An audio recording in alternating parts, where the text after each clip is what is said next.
Testing. No. Good afternoon, everybody. Thank you, everybody, for being here this afternoon. We're gonna start very soon. Keep networking. Grab a drink. We're gonna have some bites and food in a little bit later. So please enjoy. And thank you, everybody, for coming. We'll start in a few minutes. Thank you.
Okay, everybody, thank you so much, everybody, for coming.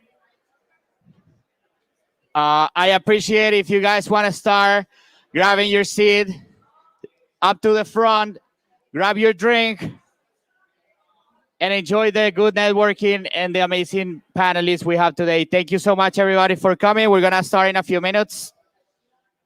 Grab a good seat in the front if you can. We're going to start soon. Thank you.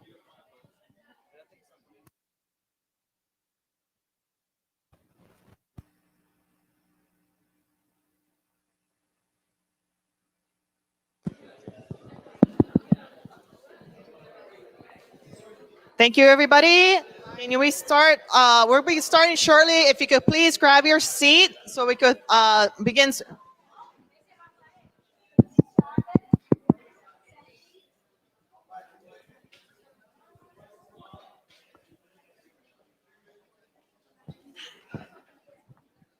Oh my God, they're converging. Wow. Well, welcome to Miami. Woo! How's that Miami weather, right?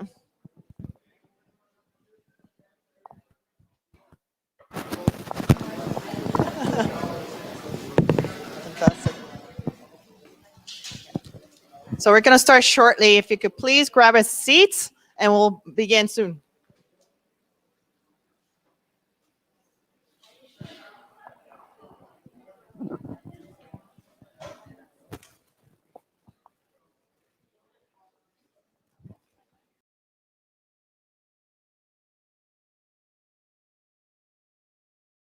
I shouldn't hold this. Would you mind hold this? Stickers. Stickers.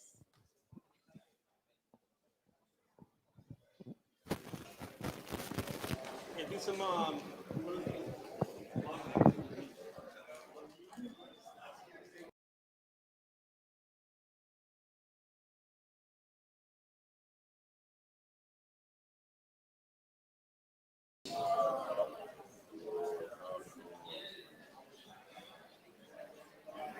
See, I can't see what I'm doing, so I'm assuming this is a hard. yeah, got it.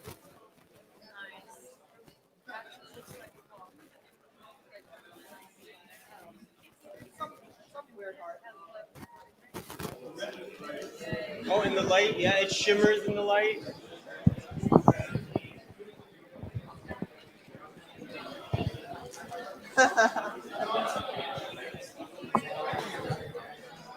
So this is like an event. That if you want to record now. Okay.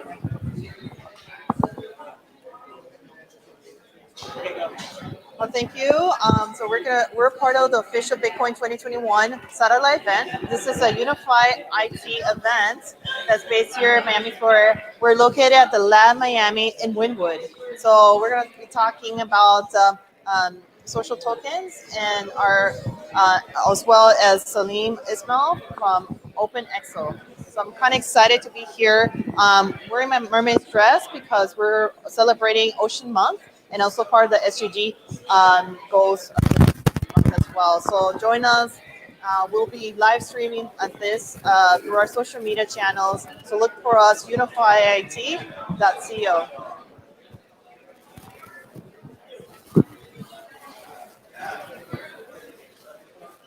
Wow.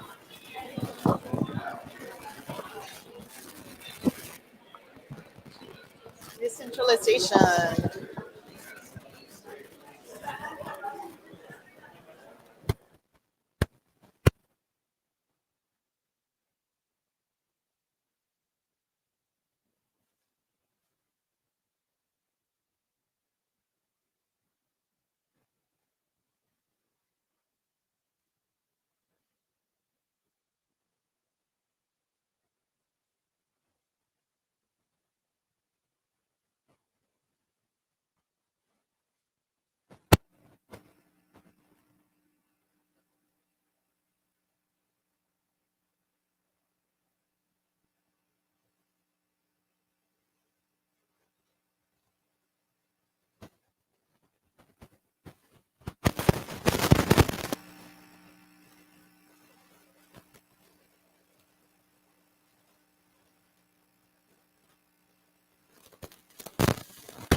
Okay, everybody, thank you so much. Good afternoon, everybody. Thank you so much. If you guys are still by the bar and you guys want to grab a good seat, there's plenty of seats here in the front. So I'll recommend you guys to take a good seat. We're going to start first by appreciating and recognizing everybody that has been this week, not only the friends, the volunteers, but all the people that has been here for the first time. My name is Jorge Cortez. This is my sweetheart and our CEO, Scarlett Arana. We are UnifyIT. Thank you. And we represent the local Miami tech community, especially here in Miami. I'm one of the first members here at the Lab Miami about 10 years ago, and it is a real pleasure for us to see a growing tech ecosystem empowered by new technologies like blockchain, and see it push forward not only perhaps the engineering or the legal framework, but also empowering underrepresented communities here. So we are very privileged, and we want this to expand to the rest of the city, the ones that are not participating on the tech ecosystem. We want everybody to participate. And this is why we do these events free, open for the community, plenty food and drinks. We want to prioritize the transfer of knowledge from experts here, like the ones that we are introducing here today. So without further more, I just want to let Scarlett do a little introduction and introduce the first presenter, Cesar Castro. Thank you so much, everybody. Thank you, everybody, and welcome to Miami. This is the official Bitcoin 2021 satellite event that's being hosted here at the Lab Miami, which is the first co-working space. Without further ado, I want to introduce you to Cesar. Cesar from Fluid Chain, and give him a round of applause for Cesar. Thank you, Scarlett, Jorge, and thank you, everybody, for being with us here. This is only our first presentation, so we will have a lot of interesting things this night. And today, I want to use some minutes to present a very cool project that was born in Medellin, Colombia. The project is called Rutanio, and Rutanio is about putting together innovators with entrepreneurs and with the creators, and then connecting all of them with the world. So let's go to the next slide. So we talk a little bit about it. So Rutanio originated in 2018, and it was a project that started in Medellin with Ruta-N, which is a local organization that held the innovation ecosystem. And I want to introduce you Ana, Luis, and Daniel. These are local entrepreneurs, innovators, and creators in the city of Medellin. Their business are in a moment where they need to scale internationally, but it's very difficult for them really to be able to do it. So what we see, the main problems they have has to be with a lot of friction. If we can go to the next slide, please. So they have a lot of frictions in order to scale, in order to get international access. And they even have distrust with them. And they have poor accessibility also to resources. So what the community did was to create a solution for those creators. And the solution, if we go to the next slide, the solution does three things. Basically, it's a blockchain platform and a complementary token, and that help to boost and facilitate the participation of all these actors of the created economy to exchange value between them and with the world. And the solution is simple, transparent, mean of exchange. So basically, they use this token in order to exchange value within the community and with some other communities. It provides a direct and easier access to resources, and it enabled peer-to-peer frictionless transactions. So we got the speaker now, so let me move. Thank you. So peer-to-peer frictionless transactions. So that's what Rutanio does. So let's go to the next one. In the next slide, we will see what is the underlying magic of the project. The thing that is important about this project is that the Rutanio team, they tokenize an ecosystem that is being curated in a city that was impacted by many difficult times, and the city decided to reinvent it. And for 10 years, they've been creating this ecosystem. So the project tokenized that ecosystem, and then it's an ecosystem that has established offering of products and services for the fourth industrial revolution. And the token that has been out there for 2 years now is a proven mechanism for interchange of value and to create incentives for all these members of the ecosystem. So basically, it's a virtual, it's a project that is boosting this cycle of innovation and making it bigger for all the creators and entrepreneurs in the ecosystem. If we go to the next slide, so how they do it? Basically, if you are a member of the ecosystem, you benefit of the ecosystem. If you develop, if you invest, if you participate, if you use or you champion, you really benefit of the ecosystem and benefit of the whole solution. So just imagine if companies like Google or Facebook, they will be able to bring back all the benefits they create to the people that create that value. So that's what the project is doing. And that's why it is a good example of a social token, at least from my perspective, and we will talk more about it. So if we look to what, in essence, the project is, so we go to the next slide. I think with page down, we can do it, but then it's a marketplace. Right now, it's a marketplace that drives the demand and supply of these professional services. At the same time, it's a token, it's a blockchain network, and it's a wallet that allows the members of the ecosystem and all the partners around the world to use that token and interchange the value using the token. And more importantly, it's a community of innovators, entrepreneurs, and creators that are growing now around the world. And it's not only the people in Medellin, but it's all the communities of innovation that are connecting with the ecosystem in Medellin, including the ecosystem here in Miami, and all around the world.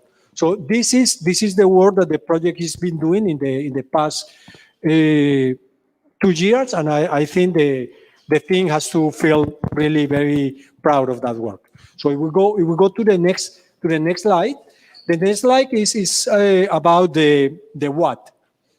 No, before the what, who is involved? So beyond the originators, now there are many different organizations and ecosystems in Latin America, but also around the world, that the project is adding value to those ecosystems. And there are some others that are enabling, the project is enabling the transfer of value. And you can recognize some of them. Some are in Latin America, some are here in the United States, or in Europe. So it's now a global ecosystem. Then if we go to the next slide, so when I said around the world, this is an example. This is the blockchain. This is a live graphic of the blockchain. The past, I took it in the morning, but it's the past 60 days. The blockchain is in the block 850,000. All the red, blue, and yellow points around the world, these are the participants of the ecosystem that they have their staking wallet, and they are securing the network, and they are participating that way, and they are gaining some rewards. And that how just the connection of what started here in Medellin with the work of Rutanio, Fast Track Institute, and others, connecting with the open ecosystem, and we will learn more about it in the next presentation with Salim, we create a global ecosystem in 2 years. And then, of course, all the work that has been doing it, all the use cases generate more and more people contributed, and everybody that participates is gaining. And that's again, the concept of a social token. So next, please. So if we go in to the fact sheet here and say, okay, what is this? This is a project that was originated in Medellin, but is now a global project. It's a platform and a token for the creative economy. The token is currently used for payments or professional services and more important, innovation services. There are also, and we will see some of the use cases, possibilities to do on-chain registration, and eventually we'll have also smart contracts. It was created as a proof of work for the first 45,000 blocks, but then the project moved into proof of stake, and that's what I explained to you, how the consensus mechanism of the project is with all the participants staking into that project. The platform is originated from a project clone called Stratis. It's a clone of Stratis, which is a C# and .NET code that runs in Microsoft, Azure, and AWS servers around the world, and everybody, participating in their own computers as well. In circulation, it has 700,000 million with a 1% inflation.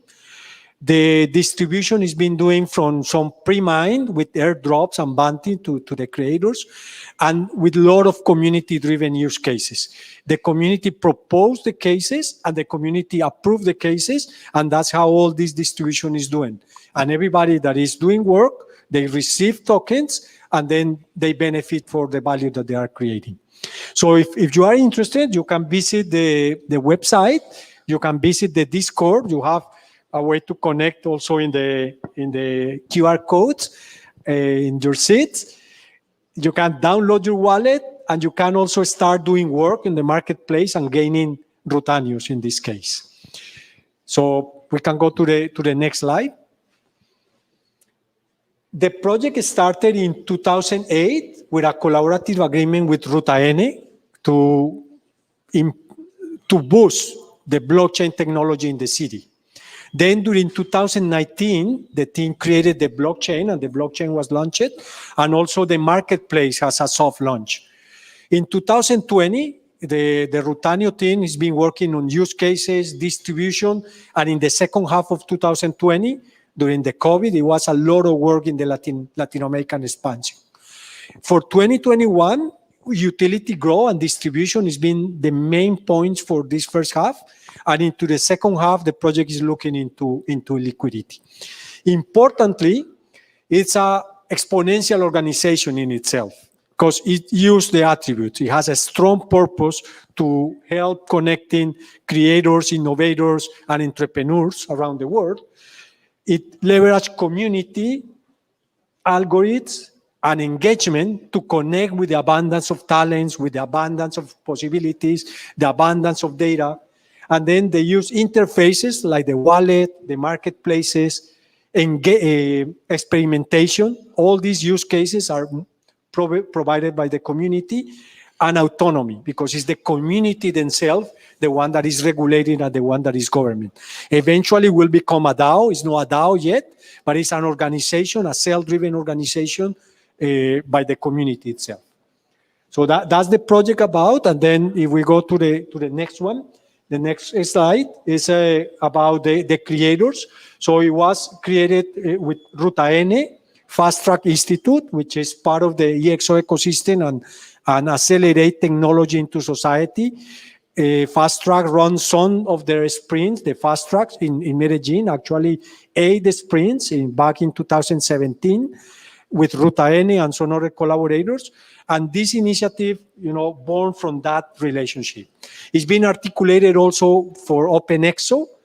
The community engagement is being led by an organization and a group of people around what is called the blockchain, or what was called at that time, it has changed in the time, the Blockchain Center Colombia.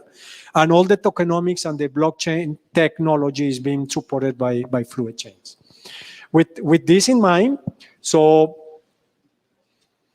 this is the team. They are a good group of advisors, great group of creators, but most importantly, there is a team that is working with the communities in each of the use cases, in the marketing, outreach, community, ambassadors, technology, finance.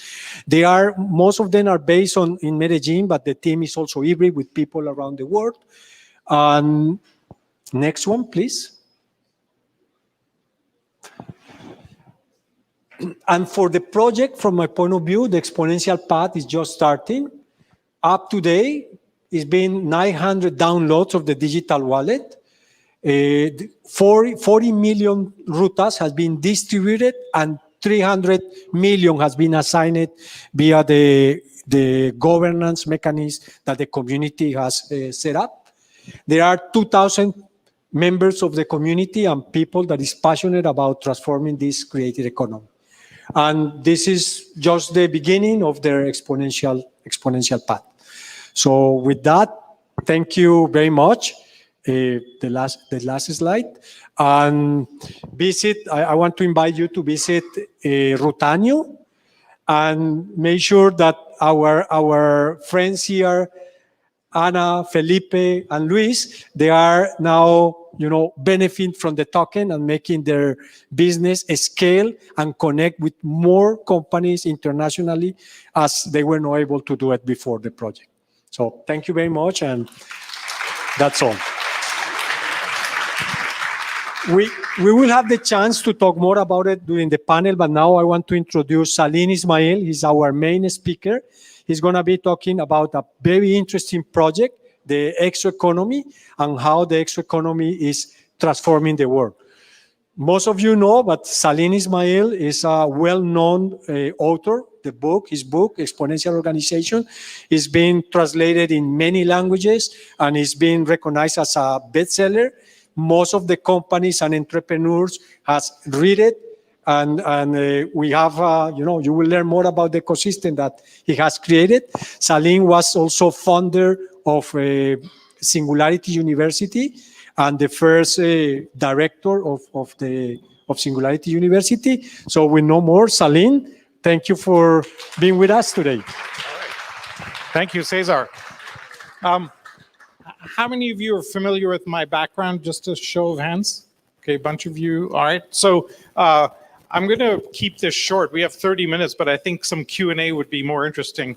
We'll get into some of that. A little bit about my background. I'm Canadian, originally from India. Spent 10 years in Europe, restructuring many French companies, which is why I'm bold. And if you've interacted with French companies, that will make sense. And got to the US, built a predecessor to Twitter 20 years ago, 2 years too early. If you're a tech entrepreneur, you know that being early is really bad. Much better to be late. But that got me well known. Ended up at Yahoo as the head of innovation.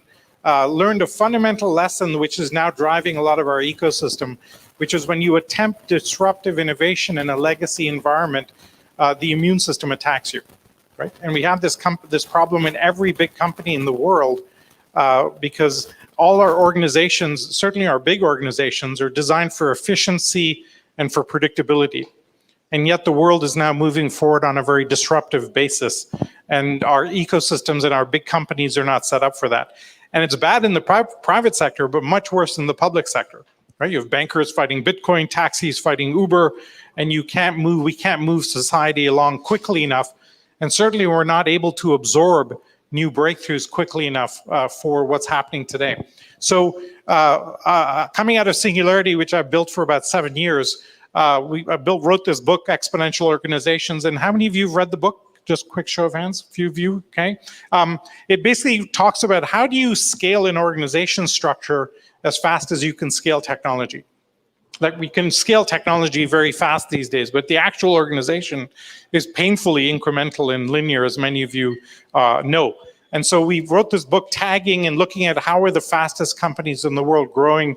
And I came to Miami 7 years ago because I was traveling so much that Miami was a much better place to be. And the ecosystem here is much more interesting. One of the key concepts in the book is what is your massive transformative purpose, right? What is the fundamental passion that is driving you? And I'm Canadian, there's not a lot of passion in Canada. So Miami is about the best place in the world to have passion. And we see entrepreneurs building amazing companies here as a result. As a side joke, the Knight Foundation had a little reception for me 7 years ago when I first arrived, and the deputy mayor takes me aside and he says, so what are you doing here? And I said, well, I'm living. And he goes, well, everybody in Miami is either running from something or hiding something. So which is it with you? And I'm like, wow, really? And luckily, we've seen the entire ecosystem evolve considerably. We started off building an ecosystem around the book, which led to us building a nonprofit here called the Fast Track Institute. Rodrigo Arboleda, my co-founder, is here. And we focused on solving that problem in the public sector. And so we've created a 16-week process that hacks culture at scale and allows us to transform a public sector environment. We ran it 4 times in Medellin, which led to the Rutanio project. And we ran it here in Miami with the mayor a few years ago on public transportation. And part of the vocabulary that you're hearing about blockchain, Bitcoin, et cetera, is partly our fault from the project that we ran a few years ago. So can I just go to the next slide? I think we lost slide.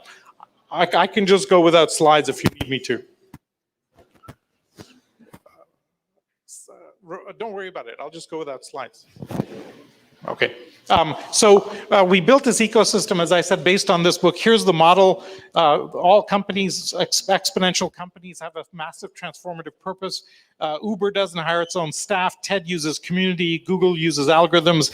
Airbnb is leveraging other people's assets. And these are 5 externalities they use that allow you to keep a very small feature footprint and scale very, very fast. Then there's 5 internal mechanisms like real-time interfaces like Uber with its drivers, or Apple with its app store or developers, real-time dashboards, the whole lean startup methodology, decentralized organizations eventually will end up with DAOs, and then social technologies. If you're doing a startup, you should be doing all of these. If you're a big company, we found that if you fully implement 4 of them, you transform your organization and make it 10x better, faster, cheaper, et cetera. Next slide. So we built a whole tool set around this, primarily this sprint, which hacks culture at scale inside big companies. It's a 10-week program. We piloted it with Procter & Gamble. We've now done it 40 times with big companies around the world. And we've really hacked that immune system problem. And like I said, with Fast Track, we've done that in the public sector, where we can do that in a public sector environment. Next slide. So we've done some pretty fascinating things along the way. The CEO of Gucci said, I'll turn Gucci into an exponential organization. The Prime Minister of Thailand made it his campaign slogan, became but there we go. Paul Pullman, CEO of Unilever, etc. And we've had some pretty interesting times of it. The weirdest was a workshop that has the oldest immune system in the world, but that requires some alcohol, so ask me about that later. Next slide. And we've now created basically a global movement around this. We have a community of 8,000 people in 140 countries, and we're basically focused completely on the transformation that is needed in the world. We think the world is going down 2 paths right now. We either have a Mad Max future or a Star Trek future, right? And we kind of have to choose. Right now, the political structures are chasing us down a Mad Max path. And how do we tilt that into a more positive future? Because we have abundance coming. One of the magical dynamics of this, which led us to build Singularity University, was that the doubling pattern that we've seen in Moore's Law now for 60 years is now happening in a dozen technologies. Drones are doubling every 9 months in their capability. The speed at which we can sequence the human genome is doubling every 6 months. The resolution at which we can image the human brain is doubling every year. And if you think about crypto, it's an intersection of cryptography and computation. And because each of these technologies is doubling, the intersections give you a whole other multiplier. And we're firm believers that technology is a major driver of progress in the world. It might be the only major driver of progress in the world. And now we have a dozen technologies moving very fast. We get super excited about the potential outcomes. I'll describe one of them just to give you a kind of a sense of this.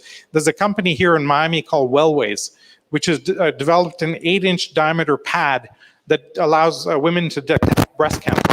And in that pad, there's about 500 little nano temperature sensors. So if you're a woman, you'd put this on left and right side for 10 minutes at home, take a picture of the resulting temperature sensors. It does a very sensitive measurement across that part of the body, and an AI then checks for the temperature difference between left and right. And if you do it every 6 months, the delta from the last 6 months that you did it. This turns out to be 80% better at detecting breast cancer than a mammogram. Costs about $25, and it's FDA approved, right? So it's fully approved. We can eradicate breast cancer globally by just giving this out. And that's an example of how, and there are hundreds of others, and many of you are building some of those, that are making the world incredibly better very fast, right? Now, the challenge is try and get that into the legacy healthcare systems, and that takes years. Hence the need to solve this immune system problem, because we're not absorbing these new innovations quickly enough. So we've built an entire global ecosystem based on this. Next slide. And then we decided, as we were kind of launching more and more projects, whether it's Rutanio or Ocean EXO, which will be talked about in a little bit, or some of these other companies, Wellways I just described, we were basically spinning out projects out of that ecosystem, because you have 8,000 advisors, helpers, guides, all focused on that same passionate outcome. Next slide. And we decided 3 years ago to basically tokenize it, because we wanted to tokenize it so it decentralizes, and when you decentralize, it scales. Right? So we basically created a crypto token just as a payment mechanism in our ecosystem. Accenture came and bought a chunk, some other companies, about 400 companies have bought tokens to purchase training and service certification services in our ecosystem. Then with Cesar and help, they copied our blockchain and that's what the project in Medellin is all about. Chile is doing the same, and you'll hear more a bit about that. And essentially, we're on a path to create a global layer to transform and support innovation ecosystems around the world in 20 or 30 cities around the world today. Next slide. We think of ourselves as like a Dash or Aragon, very decentralized environments. This is Paki, the CEO of one of our clients. After he ran the sprint, his company doubled revenues and tripled profits in 2.5 years. So we find we can really unlock massive innovation, and we want to tokenize that economy so that we can really bring this out overall. Next slide. We're very different than almost any other token in the world, because almost every token that we can see has built the technology and then is looking for use cases, right? How can I get people to use it? We, honestly, by accident, have gone the other way. We kind of built the ecosystem, and we needed to tokenize it so that it scales. And that's the path that we're on now. So we have a fully functioning economy right now. It's a circular economy, so we actually don't need external input. We can just let the thing scale by itself. Next slide. Tokenomics I won't get into. We have a 300 million token deflationary economy. It's been run as a stable coin at about $1 a token for the last little while. We're doing a small token sale right now. And that's, I think, the end of it, right? Timeline, we're kind of, as I said, we're getting to this point. We think the ecosystem will grow another 10. It's grown 10x in the last 14 months, and we think it'll grow another 10x in the next 14 months, which is the definition of an exponential organization. If you can't eat your own dog food, right, what are you doing? And essentially, that's where we're about. Maybe the craziest thing that's happened in this overall journey is we came across a political consulting firm 2 years ago, and they said, hey, we want to partner with you. And it turns out they'd been using the book to advise heads of state.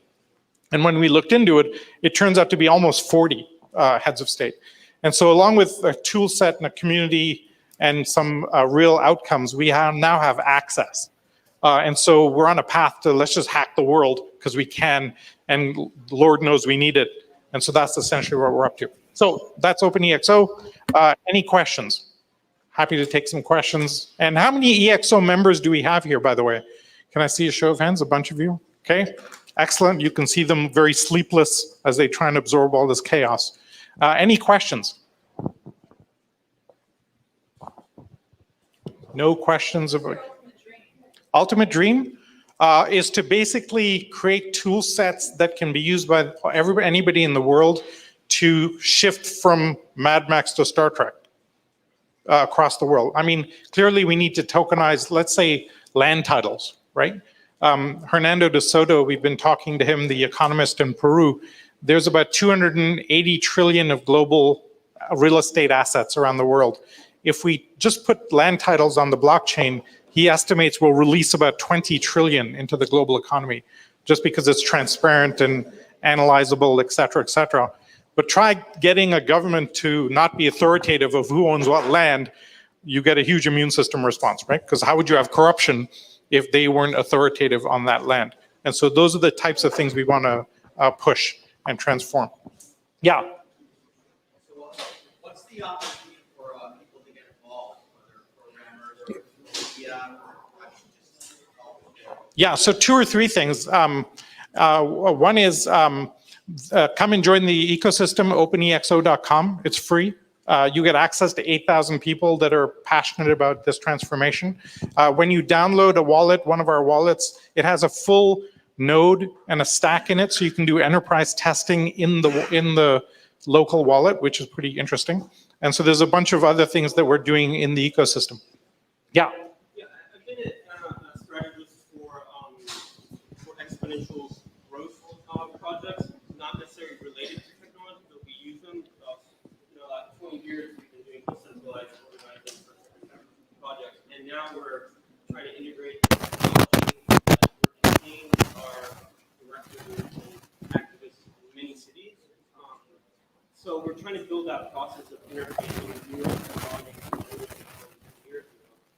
Do you recommend anything that we can bridge the gap? And also, we're kind of localizing in the Caribbean. Yeah. So if you have any comment on Puerto Rico and the connections with Puerto Rico and the organization. So tons of intersections. The most interesting thing I've seen lately is Wyoming just passed a law authorizing tokenized DAOs. Okay. That means you can have a fully US-centric organization that is not a security token because they've hacked the LLC structure, and now you rat around the entire SEC, which is pretty goddamn cool. So we're looking closely at that. That looks to be the most, well, they've done 2 things. They've allowed you to tokenize an LLC, which is interesting, but more interesting, in a typical LLC, the liability sits with the partners, and they've hacked it to copy the credit union model where you can be a member, but the legal liability doesn't sit with the members, it sits with the central entity.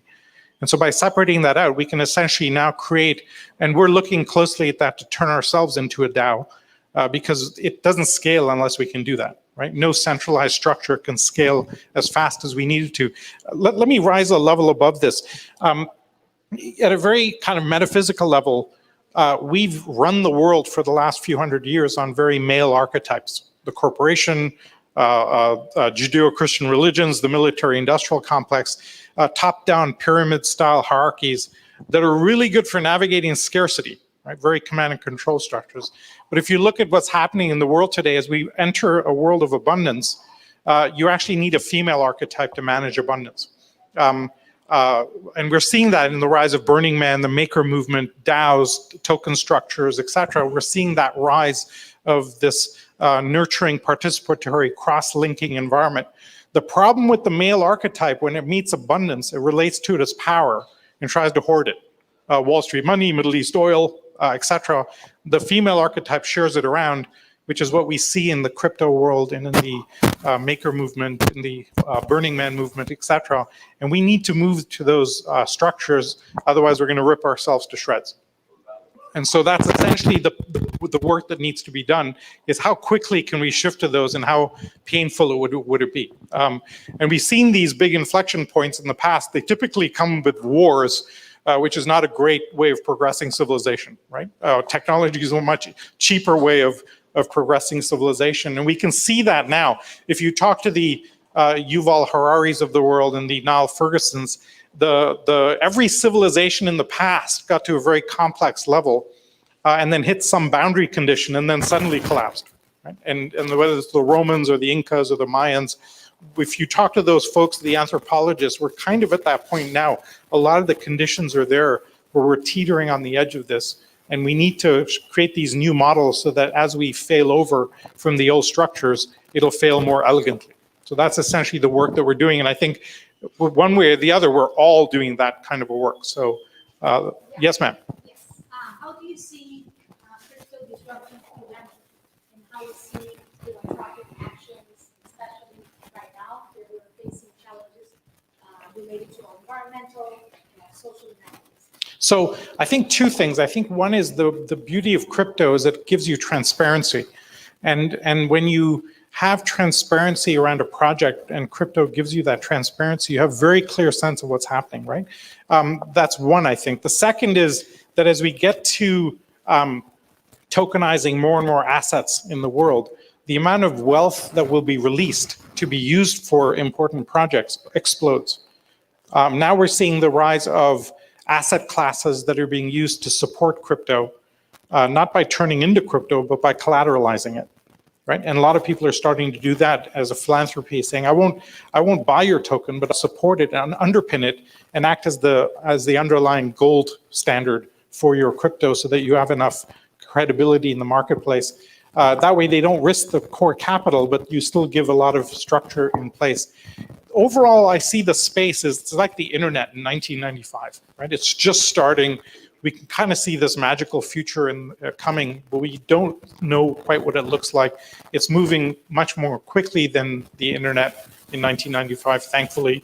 But every time you turn around, there's a whole new innovation, like the Wyoming stuff that's happening. And whether it's Zug in Switzerland or Singapore, everybody's kind of seeing who's the leading horse in the race in that sense. And so this is challenging all of our old structures, right? The very nature of Bitcoin, for example, cuts across every boundary, and every central bank is irrelevant today. And so that's kind of causing some concern, and a lot of alcohol being consumed in the back rooms, kind of wondering what will we do with this. And so so from a philanthropic perspective, I think A, the tokenization aspect that gives transparency, B, the amazing amount of wealth that might be released. Okay.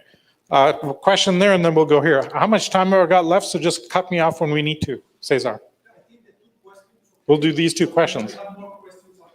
Sure. So you speak about exponential growth. I'm curious to hear your thoughts on economics.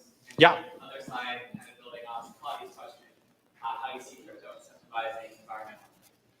How do you see, okay, let me do the crypto advising environmental impact. Because we can create new incentive mechanisms, and the tokenomics can then drive really powerful models, right? So I think we're going to see, for example, one of our projects is taking forested cleared land in the Amazon, tokenizing it. Now you have an incentive to reforest it just for the carbon credits. And when we can hook those incentives together, that project, which might never get going otherwise, now has a huge life ahead of it. So areas that can be tokenized that couldn't be tokenized before now have a huge life ahead of them. So that's the one. And what was your first question? Donut. We're super excited by donut economics. It kind of requires some PhD level analysis to understand it fully. But there's some incredibly elegant, both circular dynamics at play, plus the upside that comes with a growing environment, right? Typically, the sustainability movement is about keeping things the same and sustaining things, etc. The donut economics gives us a really powerful economic engine. And just in terms of crypto, for example, we know that 80% of all transactions are local, right? So you don't need you can actually have a local currency to pay for things and buy coffee and do whatever. And then you only need an exchange rate when you go in and out of other ecosystems. And that gives us enormous possibilities for restructuring how we handle money today. By the way, from a macroeconomic perspective, go read a book called The Price of Tomorrow by Jeff Booth. And he makes a compelling argument that today, for the last 20 years, every dollar increase in GDP has been created with $4 of global debt. Okay? Now try going to a bank and saying, lend me $1,000 and I'll give you back 250, and watch how quickly they show you the door.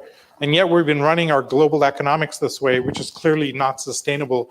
He theorizes that either cryptocurrencies or technology that's deflationary will prick that bubble, and coronavirus and the pandemic may be that pinprick that changes the course of things. Rodrigo.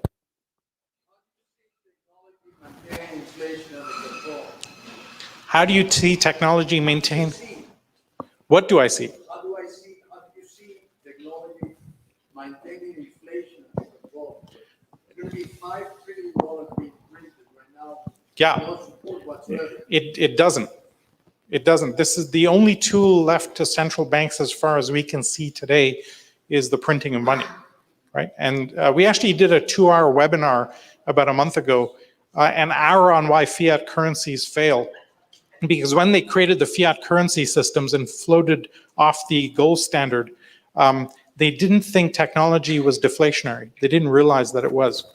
And because technology is deflationary, it cuts out the underlying capability for inflation, and that means you mess with it. And so computation in the entire information age has given us a dynamic that we've never seen before in human history, which is good at one level, but terrible for the way we manage our currencies. And what we're doing now is totally not sustainable. So with the only tool is left is printing money, each country is trying to print money to deflate its currency so they can boost exports. And that's a race to the bottom for everybody. And so what will happen, I think, is that sometime, I predict later this year, you're going to start seeing countries adopting Bitcoin as their reserve currency. And then at some point, maybe in 2-3 years, my house won't be measured in dollars, it'll be measured in Bitcoin. Right? Then it's game over when you make that switch. Can I take these 2 questions, or do we need to end it? All right, last 2 questions, make them good. Yeah, ma'am.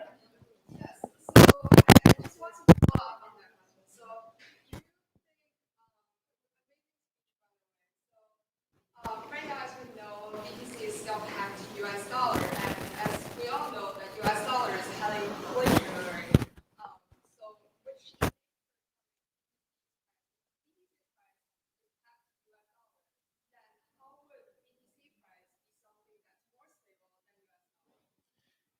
It's not that it becomes more stable, it's just that people relate to it as the measure of value, right?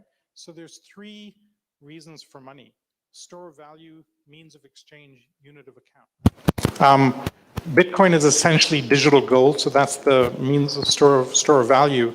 But when I start relating to how much is my house worth in Bitcoin, then I start using it as a unit of account. So that's 2 out of the 3. And then something like the Lightning Network or Ethereum or the Ton Network or something will provide the high frequency monetary. And that essentially will handle that side of it. But that means that you really make the dollar kind of irrelevant over time. Because every country is dealing with their own national politics around this. Remember, the nation states were created in an environment of scarcity. Right? You could grab lots of natural resources, you could develop critical mass in multiple industries, but as we enter a world of abundance, the need for a nation state de-emphasizes very radically. Okay, last question. Yeah, thank you. I see that you have a large organization of people collaborating with you and clients working for open work in states. There's a but coming, right? Okay, yeah. Why have you not ever been approached to purchase the whole organization yet? Or why?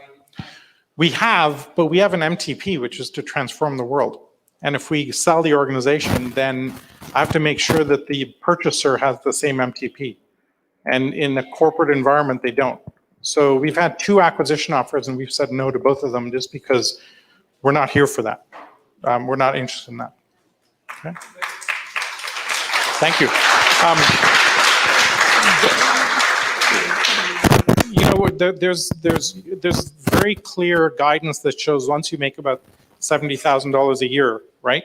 The incremental money you make doesn't give you an incremental amount of happiness.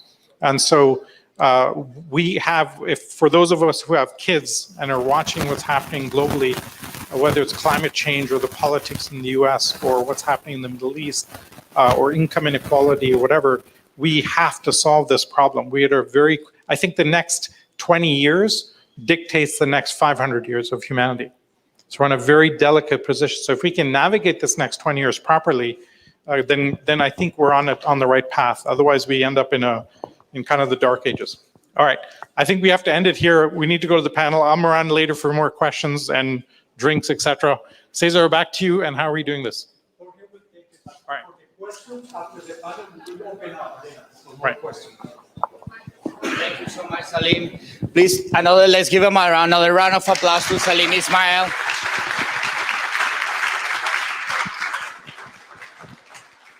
We can go ahead with more questions after the panel. There's food, there's drinks. We're not taking a break right now. I just want to rescue the spirit of what we're here today, which is social tokens. And it doesn't only talk about blockchain, but it also talks about how the community can leverage blockchain to evolve and to perhaps reach the ones that are more underrepresented in our community. So that's why we're here. And I want to, in that spirit, it's also kept by organizations like the Social Impact Movement that is pushing constantly all the sustainable development goals of the United Nations. We need to create more, not only more awareness, but much more solutions to be used and applied in our daily life. So thank you so much, Salim. And I want to introduce now our panel of speakers and organizations that are constantly working, that are going to be granted, and Cesar is going to be presenting the grants for those local organizations. I do want to recognize somebody else that's here, Matt Hackman. Without his efforts a few years ago, thank you, Matt. I received personally 2 grants when he was at Knight Foundation, and this is why this place exists today. So thank you, Matt, for being constantly for the community. He now leads the One Community, One Goal initiative at the Beacon Council, Miami-Dade County's economic development arm for everything new industry, not only technology, but how we actually communicate and connect as a community too. So thank you, Matt. So I'm just going to call all our panelists here.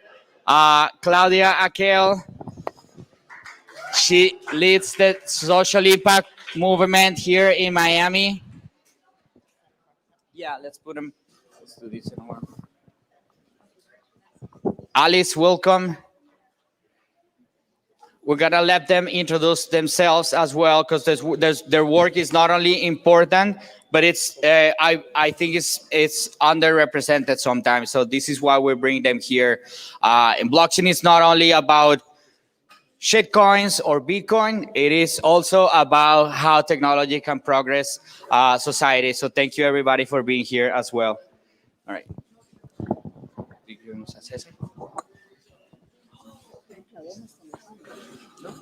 Okay.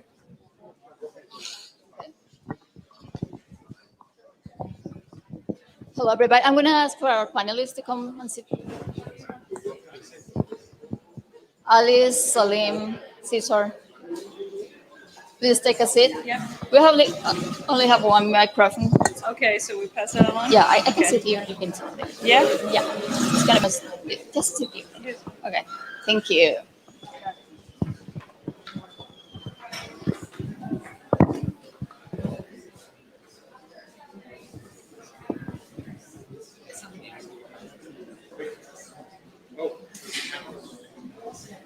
Hello, everybody. And hello for all of those that are in live streaming as well. We're happy to see the interest in this panel celebrating the Miami Bitcoin Week and discussing topics about the crypto market. The crypto market has experienced a tremendous growth over the past decade. While Bitcoin has gathered most of the attention, it is just one of many innovations happening with the crypto market across industries. Social and community tokens are a prime example of this breakthrough. I'm going to be your panel moderator. My name is Olga Calvache. I'm a tech entrepreneur, founder and managing partner of Escali Group. Okay, better. Okay. I'm passionate about humanizing technology, and I think to have a social token strategy helps to support a community's purpose. This is how we're going to run our panel. I have some questions for each panelist. Please answer between 2 to 3 minutes.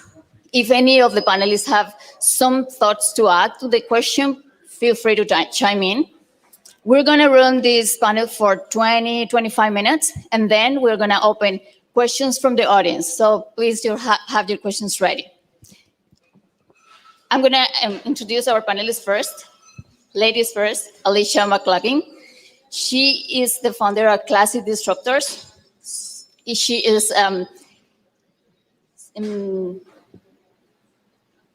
social. She is in. I mean, a few things.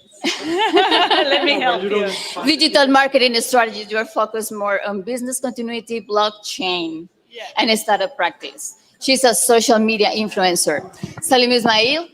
We already saw your presentation. You're a futurist, best-selling author, and I have to say that your next book is coming out soon, so that's very exciting. You have been building digital disruptive companies since the early 2000s as a serial entrepreneur. And Cesar Castro, he's a growth executive, tech entrepreneur, blockchain expert, and he's been working with digital technologies and distributed ledgers. First question. In my research, I found there are different types of social tokens. There are social community tokens, personal tokens, and social token platforms. I would like to know first, Alice, then Salim, then Cesar, can you give us examples on how we can differentiate between all of those tokens? I want to first thank everyone that is here. Can you hear me in the back? Because I can hear you here. So if we can hear each other. So examples of how we use social tokens. For example, ExO Academy, I think is one good example. ExO Academy is an application that we had brought to light based on Rutanio.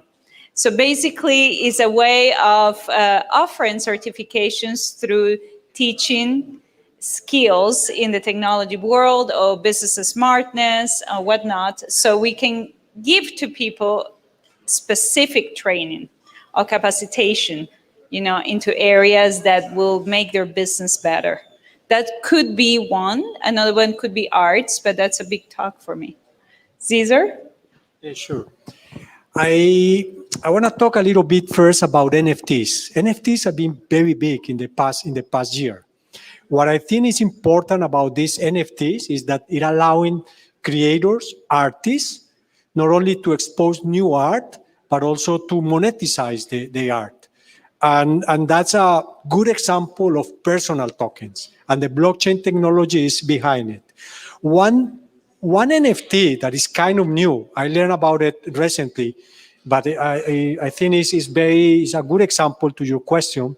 It's a project that is tokenizing original songs. So if they have an artist, if they have a musician, and the musician generate the first song, by the park, walking on the street, whatever, these people get that music and put it in an NFT.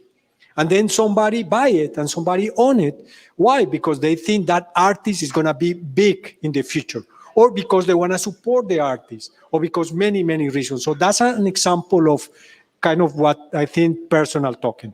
Then there are we saw today some good examples of social tokens, again, with Rutanio, with the ExOs. And there is one more token in the ExO community, which is Divergenti. It is based in Chile, and it's a token that is helping small companies, initially in Chile, to go through all this digital transformation process. And then finally, cities are also creating their own tokens. And there are hundreds of tokens around the world, most of them in Europe, in Asia nowadays. And I want to highlight two examples. One is the Vienna token that is being used to incentives. So if you are a good citizen, you normally get nothing. But if you are a bad citizen, you get all the fines. So in Vienna, you get tokens, Vienna tokens, when you are a good citizen. And Belfast coin is another example going into that direction. Salim. I think the overall trend is anything that we can tokenize becomes interesting in some way or the other. For me, the really big power of crypto is not the digitization part, it's the fact that you can program the transactions. And that for me is the magical part, because we can essentially program money or program reputation or program social interactions and then represent those via tokens or whatever else we need to in a totally new way. So everybody can basically have a loyalty plan of yourself, right? And then we'll start tokenizing all sorts of weird things as a result. Thank you, everyone. Alice, I have a question for you. Why are artists, musicians, and social media influencers rushing to tokenize their work, to give or to sell them to their followers? There is more than one reason. Scalability is the one that I believe is the best. Although people don't think about it, they think in money first, in many instances. Being a social influencer is like a new career all of a sudden. correct? So now if you have a metrics that you achieved, you can monetize it. So everyone run into tokenization going that route. But the underlying thought is scalability. I come from the fine art world education, blue chip art. I wish we can really tokenize Picasso. What's happening is owners of a Picasso are using forms of tokenization, but really still in the old form of LLCs.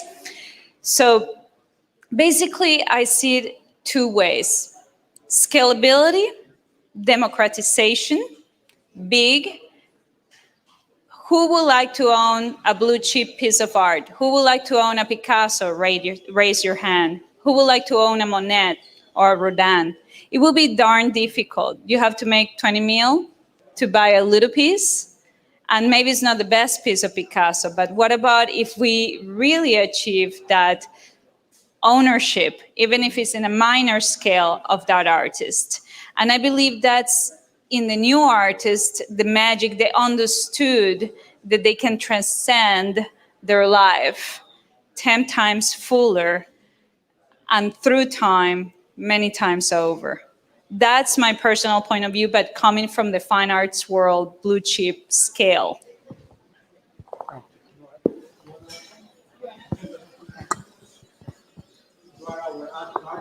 Yeah, our artist here. I've seen a new term that many people are using, and it's called digital bragging. What does it mean, digital bragging, Cesar? Does it mean that the people actually own the assets? Yeah, this is a very interesting question, and it's back to the NFTs. So as Alice was explaining, people is so proud of owning the Picasso or owning the Monet, but how many people can do that? A few people, not many. And then more importantly, to how many friends can you show your Monet or your Picasso? Only the ones that you invite to your home. With the NFTs, basically, and the blockchain technology, you have that piece of art or that piece of a non-fungible token, and you can show everybody that is authentic. That is the authentic piece. It's not an email that I sent to Salim and Alice and they have the copy of the email. No, I own that piece and that piece is authentic. And more importantly, it's digital and I can show to all my networks. So from my perspective, that's why people is bragging, and not only bragging, but spending fortunes in things that they like and things that they are proud of it, because they can share with large communities and they can show the authenticity. So that's my comment on that. Anyone want to add? I would like to add something that I explained to people why you got into blockchain, because I come from the fine arts world, so it's very far from technology. But I was answering my own problems and I was looking for the solution to my problem in the fine art world, which is I'm representing artists or I'm selling a piece of art, which is a valuable and is an unregulated asset. Hence, I have to really be careful looking at provenance. Provenance is a French word for origin, okay? So it's not the same to buy the original Picasso than the attributed to Picasso, that the school of Picasso, or the copy of Picasso. 4 different prices.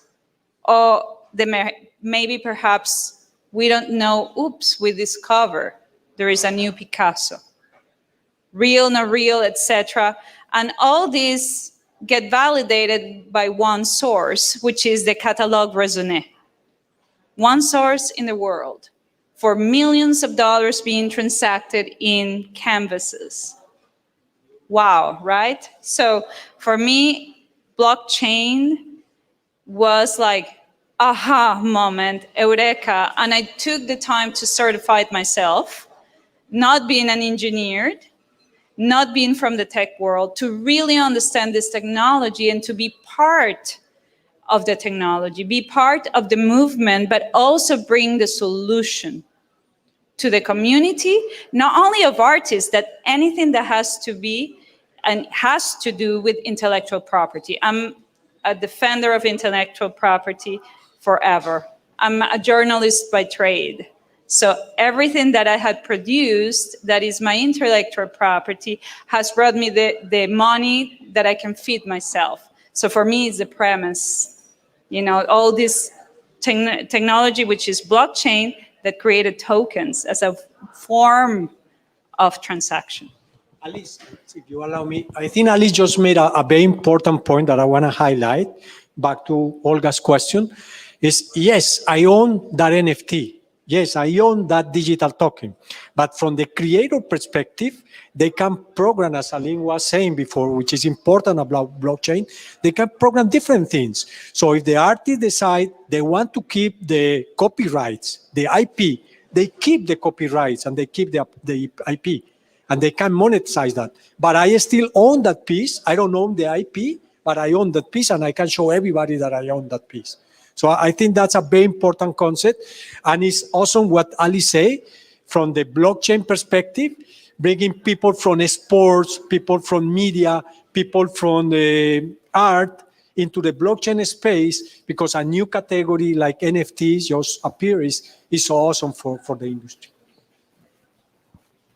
Just a comment. I think one of the interesting things about what's possible is you can fractionalize ownership, right? So 1 million people can own that. I think one interesting use case would be to say, I own this piece of art, one 365th of it, and I get to own it for a day, and you get to own it for a day, and you get to own it for a day, and you could rotate it around in interesting ways. So all sorts of really fascinating models become possible in this new world.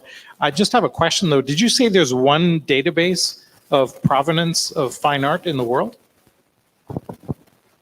So everyone can hear it. There is no one database. It's really used to be a book. You know, actually there's two. If I want to be really technical, if there's anybody in the art world, they're listening to us, I want to be proper.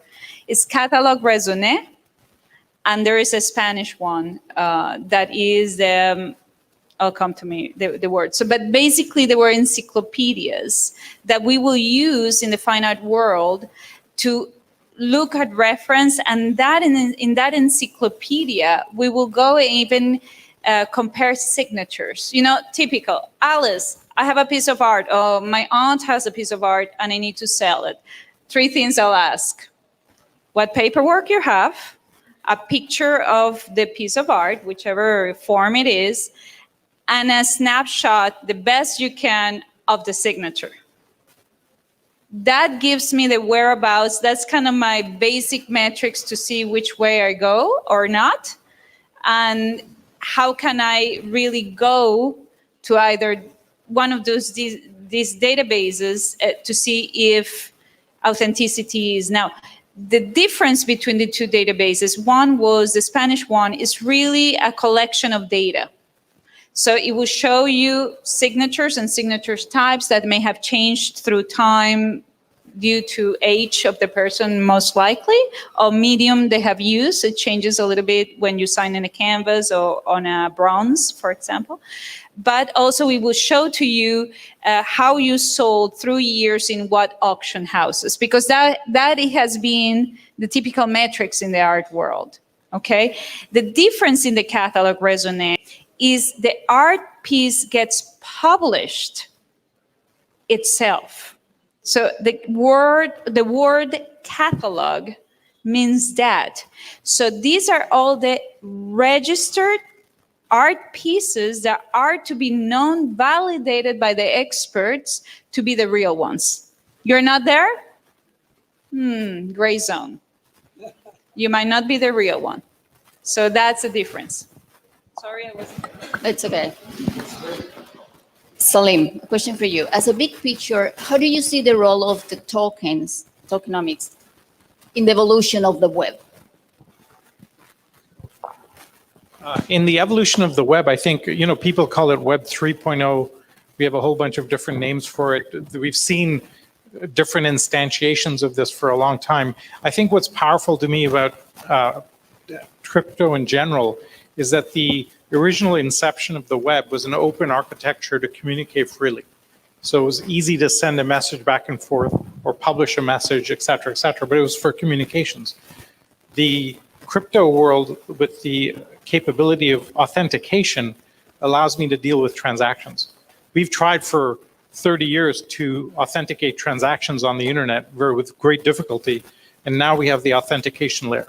And authentication enables transactions to occur, which of course now we have the entire world's GDP that can now run through those authenticating transactions, which is really, really the real power of it. So this takes it from 1 to 1,000 in terms of the ability to replicate and model what's happening in the real world and augment it and navigate it in new ways.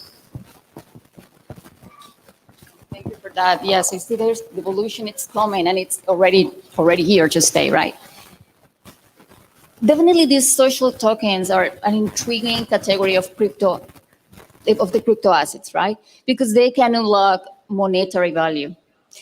My question to Alice is, in your opinion, are artists and creators that use NFTs more interested in the monetization of the art or really building a new form of art? NFTs is something of today in art. So I believe in this instance will be more monetarily as well as fame. Yeah, everybody's touched their pocket. It's good. Add something. I'm not into art at all, but I see also an underground movement within art that they are doing it because they are creating a new art. So that's an addition, to your thoughts, Alice. Salim, you want to add something? I agree. I have a question for Salim. Talking about community tokens, I see there is a dilemma with the chicken and the egg. What do we do first? Have a token or have a community? What comes first? What is best to use? Well, historically, people have built the token first, and then they go looking for community. As I said, we accidentally went the other way. I think it's better overall to build a community first because you know that there's something real there, right? And there's some MTP or massive purpose that is collecting that community together, whether it's global transformation or curing cancer or solving disease or solving the climate crisis, etc. And then you can go tokenizing it. I'm on the board of the X Prize Foundation, and we just announced a $100 million carbon extraction X Prize with Elon Musk funding it. That's the largest public prize ever awarded. And we're looking at how could we tokenize some of the outcomes of it, because that would be really fascinating to see as thousands of teams compete for this prize. How do we handle that? So I think it enables all sorts of fascinating things. In general, the real capability and the democratization that takes place in art and other areas, I think is the real magic of this. And it allows a community to be totally democratized. And I think that's very, very powerful. For example, in our community, I will pay Cesar X amount of tokens for his opinion on blockchain, but Rodrigo less, right?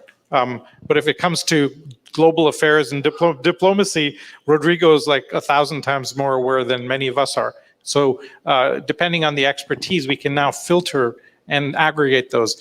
The early form of NFTs and social tokens, in my opinion, was just how many Twitter followers do you have? And that's kind of a form of a social token and a reputational token, which we're now transacting and kind of coagulating in new ways. What will be interesting is when we get to the point where we can exchange back and forth. Right now, I cannot take my eBay reputation and abstract it out to Amazon or Twitter or anything else. But as we get to that, it'll be really interesting. Yeah, I have a question for Cesar. We've seen that communities gather following a common purpose. Can you give us examples of purpose-driven communities that are tokenized already? Yes, absolutely. Purpose, massive transformative purpose, and that's in your book, Salim, is what move community, is what you as an organization can bring people to help you to build things and to make it happen. From my experience in blockchain in the past 4 years, I have seen organizations moving more and more toward decentralization and toward cooperation. and looking for sustainable impact. So to my mind came two projects that we recently researched for one of our clients. One is called Colony. Colony is a project and a community that their purpose is to create DAOs, decentralized organizations, for the internet. And they've been able to agglutinate a lot of people, agents around their community because they have a very powerful purpose. Another example of a project in the space that I can think is called the Token Engineering Commons. The Token Engineering Commons is a community that they are working on creating sustainable products, and not only sustainable, but well-designed products. And they do that as a community, and that's the main purpose that they've been able to succeed about it. If we see ExOs from the presentation from Salim, or we go back and see Rutanio and review Rutanio, they all have a strong, massive transformative purpose. And definitely that's the key for a community to go around. Wanna chime in? Thank you, Cesar. You touch upon the concept of DAO, decentralized autonomous organizations. I've seen that certain communities, to have a DAO, needs to reach a certain level of maturity. So what is the process to become a DAO? Anyone want to answer? Is the It's, there's two ways of doing it. Is you either start off as a DAO, which turns out to be really, really hard because you don't know how it's going to evolve. You don't know the governance models, what the community wants, et cetera, et cetera. The other way is to start centralized and then decentralize over time, which is the path that we did because we didn't know how this was going to evolve. Were we going to end up in a professional consulting model or people that wanted to transform the world or where? So until we knew that, there's no point trying to create the DAOs with all the smart contracts and governance that goes along with it. You spend all your time programming for a use case that you have no idea about, which is a 99% guarantee of failure. So we've now seen this in 2 or 3 times where people have created a highly centralized operation with the promise of decentralization. And as long as the community trusts you, which I hope our community trusts us, we're moving to that decentralized model as fast as possible. So we're now in step probably 4 out of 7 of decentralizing ourselves over time. The token is the most important step, and then we'll have governance models around that. For example, right now, anybody in the world can come to our community and say, I want this project funded, and the community will vote. Anybody in the community can show up and vote whether we fund that project or not, and then that project gets funded. And so that's totally democratizing who gets what. It's not decided by a central function. It's not me deciding my sister has a great project over there, let's give her some tokens or whatever. So it makes it totally democratized, but the rules around that have to be evolved. So you go step by step and you evolve the rules at each point because it's like a lean startup thing. You can't go from A to C. You can go from A to B, and from B you can go to C, but you don't know what C looks like from A because too many different paths. I think what we'll end up with over time is different communities, whether it's political communities or impact communities or corporate communities turning into DAOs, right? If you think of any big company, it's mostly made up of contractors today, which is essentially kind of a DAO. They're just operating in a different format. They just don't call it that. And their lawyers would freak out if you called it that. But essentially, that's where we're moving to over time. And so I think we'll start up with MTP, purpose-driven DAOs, of which a community clusters, and then you, over time, programmatically turn it into a decentralized organization. Well, for us, it's taken, we're like 6 years old, and we're at step 4. I think we're kind of cutting the edge on this, so it's painful as hell because every time you make it, you have to change all the rules. Everybody has to buy into it. People complain. Some people can't use the tokens from their country, et cetera, et cetera. So it's a nightmare. I think as we evolve the technology and it becomes more seamless as like these commons and other models that are appearing, it'll be much more dip in, pick your thing, and off you go. In the early days, you had to build your own blockchain, And then we had ERC20 tokens, and everybody and their grandmother has a token. It'll be the same, I think, with DAOs. Very interesting, Salim. Thank you for that. Cesar, what role does blockchain technology play to develop a community token? And how do people interact with blockchain when they hold tokens? Yes, from my perspective and the perspective of many in the industry, what the blockchain technology brings is trust. So it eliminates intermediaries, and it allows this economy of the gig economy to go and do peer-to-peer transactions without the need of somebody in the middle. So that's very powerful for communities, because the communities can organize themselves with a DAO, and they can create value, and the value they create, they can benefit from the token, and they can transact that token peer-to-peer. So trust is the more important thing. Regarding what is needed, the wallet is a very important piece. We are in an early stage. I have Rodrigo here. Rodrigo is an early adopter of these wallets. And he always asks me, Cesar, but this is still very difficult. I say, yes, Rodrigo, it's still very difficult. Because it's like when we started in the internet in the 94s, or we started doing programming with assembler. Things are evolving fast. They are making easier. But yeah, right now, you need to download the wallet. If you want to contribute, it has to be a special wallet that is able to do a staking, so generate the consensus that the blockchain needs to generate to bring that trust. And then you gain rewards. Or you can have some wallets to do multi-sig wallets, for example, to do governance. So the tokens for certain projects, like the one that Salim mentioned here. This event is happening because a proposal was brought into Swave. The community vote, the tokens were allocated, and one of these multi-sig wallets, owned by a council of 5 people, signed the tokens and sent it and funded the campaign for the organizer of this event, to use those tokens and make it happen. So that's the process, and that's how it works. There are many other tools. They are all open source. Most of the projects are open source. So the GitHub is play a critical role, because developers put the software over there. People can download, they can fork, they can create their own projects, they can do some other things. So all this open source movement and the GitHub is also very interesting.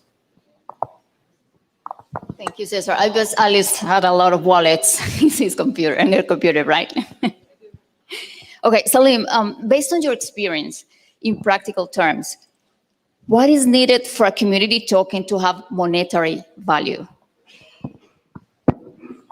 Well, I think you need two things. Either you need to take the token public on exchanges to be traded, right? But then you expose yourself to the chaos of WhatsApp trading groups that drive your currency up and down, and you end up in a mess that way, which we've seen a lot of tokens end up there. The other is you run the token just inside the community. So we've been running it in the community for 3 years, just as a stable coin, because as long as there's trust, as Cesar mentioned, you can then do that. There's this great example in the 1970s in Ireland where there was a banking strike and nobody could clear checks. And so the central bank went on strike and they couldn't clear checks at all. And typically Irish, they just started trading checks around. And 2 years later, the central bank realized nobody's even noticed we're not here. And so they came back online because nobody noticed they'd gone off on strike after that long period of time, and they reconciled everything, which took another year or so. So as long as there's trust in the environment, you can actually trade quite decently for a decent amount of time. At some point, you want liquidity.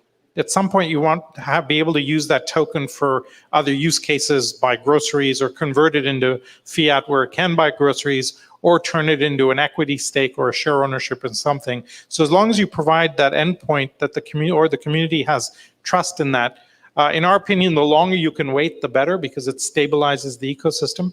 When we were 500 people, if we floated the token, it would be a nightmare. Now we're 8,000 people and doubling every few months. It's much easier to say we have enough critical mass to do that. And there's a point that I want to make of what Cesar just said that comes from one of our ecosystem members that has always stuck with me. His name is Jerry Mikulski, and he made this comment, which is that scarcity equals abundance minus trust.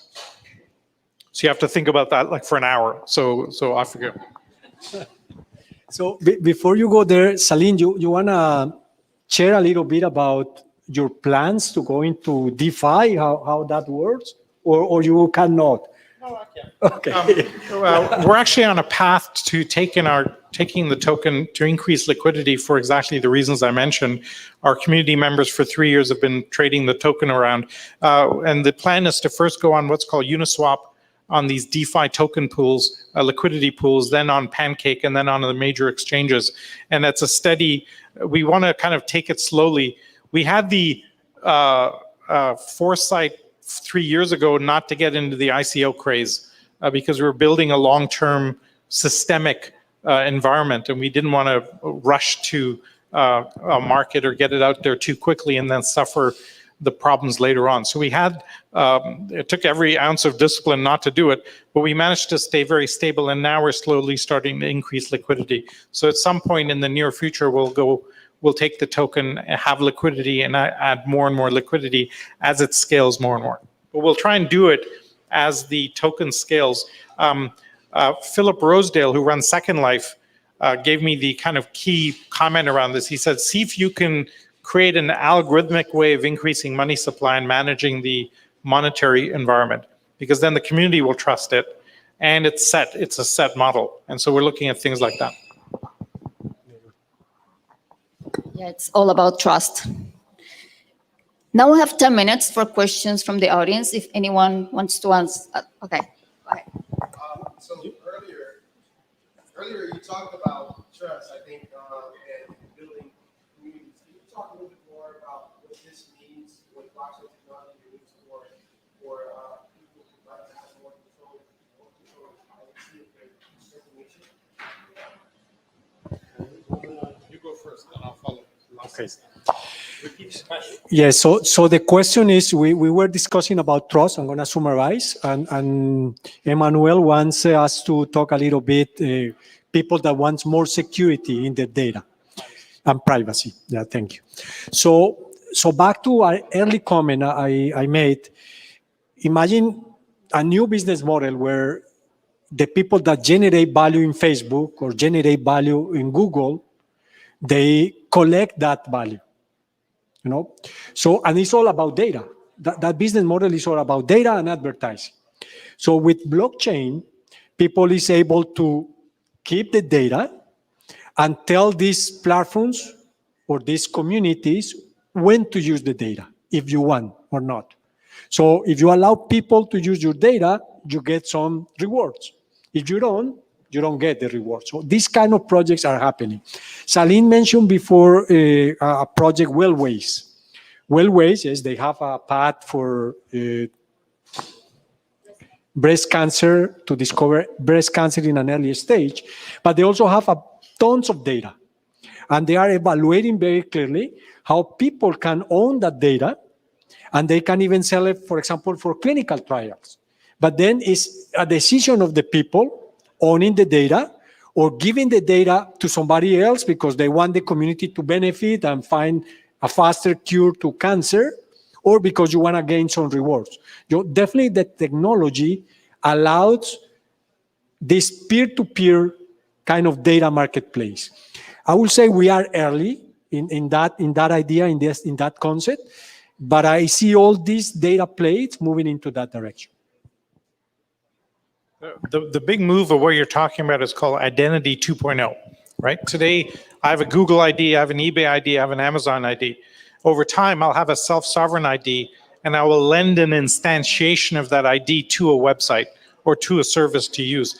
That means I maintain control of my identity, which governments don't like and companies don't like. So this is not going to be an easy play, but over time, we'll definitely move to that model just because it's better. And people will demand it over time. The blockchain turns out to be very bad for privacy. So medical records should not be on the blockchain, for example, because you can navigate that and infer who the person is fairly easily. But there are lots of use cases where you can maintain privacy very well And pointing to the medical record is an obvious place to go. The non-fungible aspect of the blockchain, again, becomes really powerful for insurance purposes and claims and other things that'll come up over time. And in the art, you have the duality. One trust that this is my original X, right? Because you can follow from conception to where is today that piece. The other problem is the privacy. And that's the biggest hurdle we have had in the blue chip art world, to convince those stakeholders or those very powerful, not the collector as much as the gallerists, as to get in the blockchain. Because then you're revealing too much information and probably, oops, there's some maybe not so real that had been sold over and over again. So it puts a lot of liabilities out in the light. Any other question? Yes, talking about privacy, some privacy coins have used some cryptographic knowledge so that they can hide the sender and payment. What can be implemented to medical records to protect the privacy of the owner and that kind of stuff? Now, let me try to chime in onto that. Blockchain is a pseudo-anonymous technology, but it could be public or it could be private. So if it's public, everybody, as Salim was saying, everybody can see the transaction. They cannot see who is making that transaction, but they can see the transactions. And if the person making the transaction is not careful and they always use the same address, so people can get into you. But then the technology is an enabler to having some privacy. And as you say, there are some projects that are super focused on making it private. And the technology, allow that privacy. And in that case, people will not be able to tell who is doing what, and in some cases, not even knowing what is going on. But in Bitcoin, in public blockchains, the information is shared with everybody.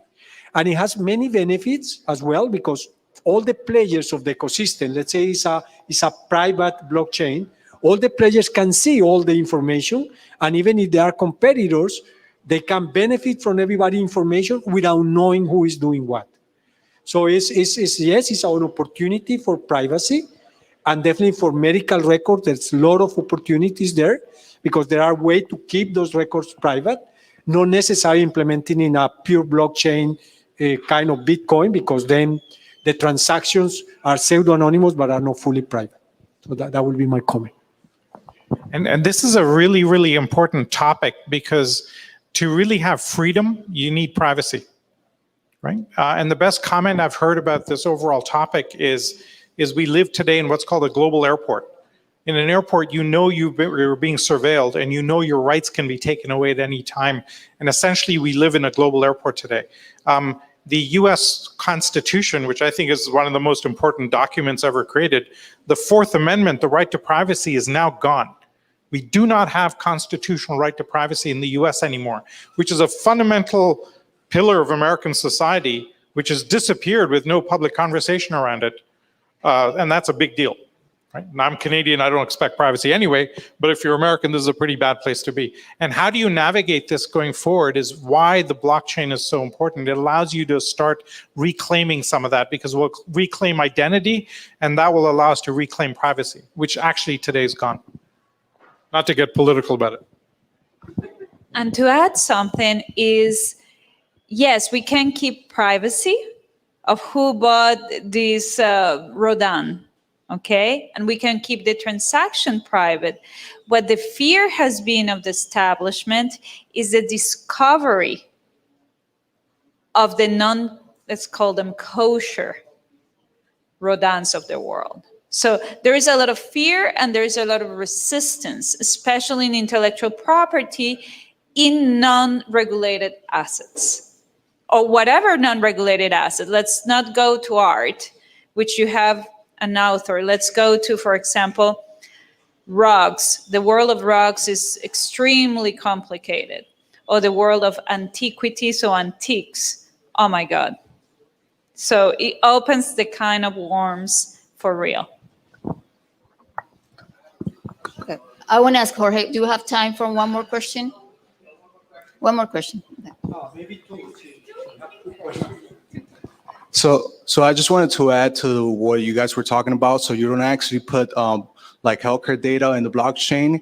What goes in the blockchain is metadata, and actually the medical records are linked to the blockchain through this metadata. So there's ways to implement this, and like you mentioned, the healthcare industry, they're implementing various things like tracking of pharmaceuticals through the blockchain. The insurance payment side is also going to be implemented through blockchain technology. So there's various use cases. I'm actually working with one use case in healthcare, but thank you guys, and kind of just wanted to add to it. I guess I just wanted to add to the question of the guy that was speaking before me. Yeah, I wanted to get in the conversation. Thank you, guys. Yeah, that's amazing. Thank you. And forgive me, I'm a little green in this space, but in 2019, I walked across America for climate change, for climate action. And I've been super interested in asset-backed cryptos. So when I hear you talk about liquidity, I've been thinking about how we liquefy and how we define the value of liquidity. So I've seen, hemp coin or earth dollar or various asset-backed currencies. My question is, what is the most unique exchange that you've seen beyond fiat or any of the assets that you find is the future of liquefying?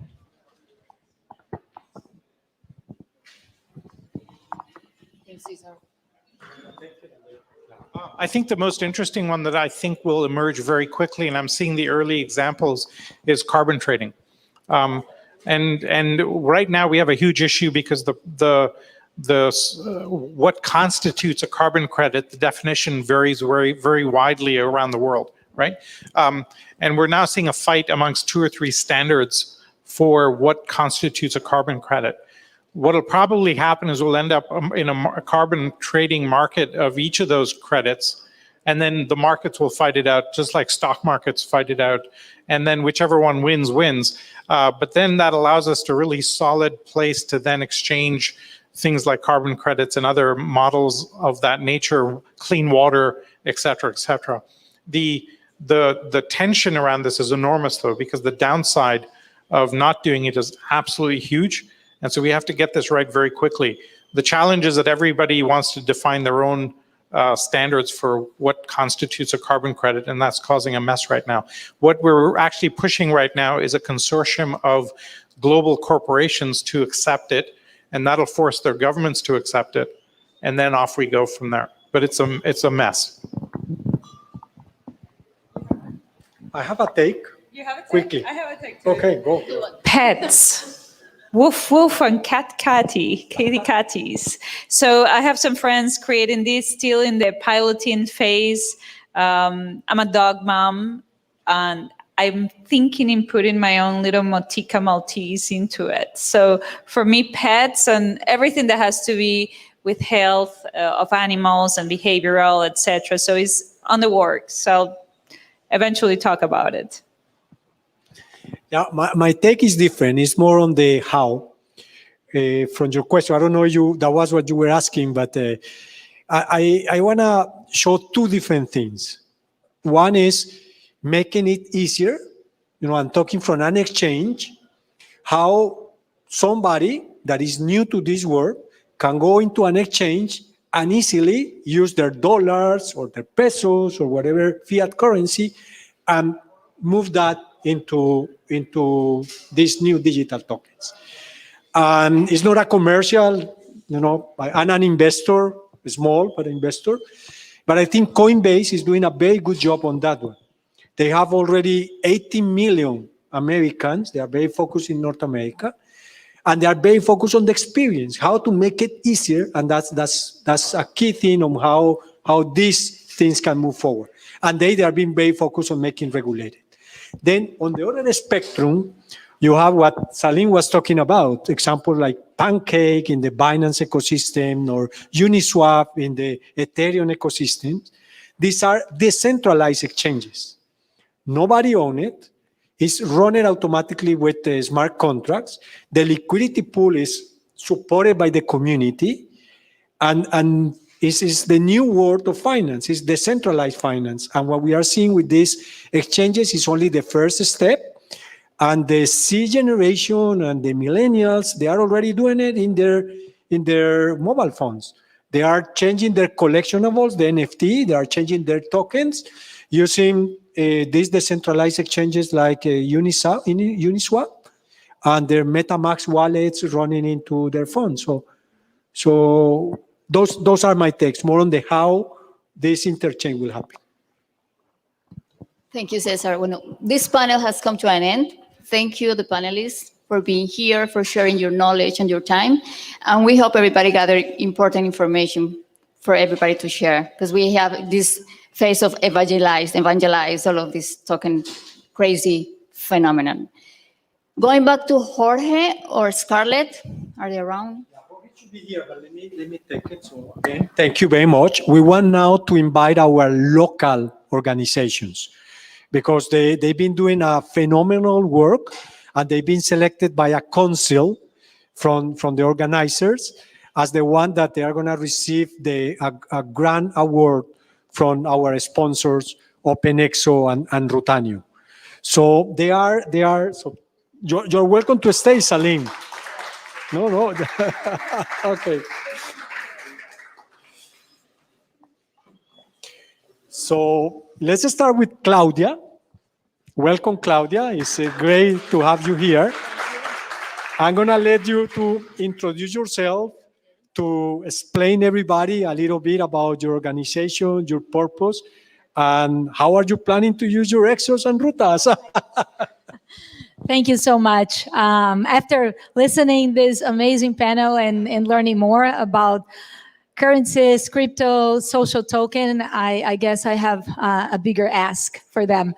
So my name is Claudia Heiko, and I run Social Impact Movement along with a team of collaborators.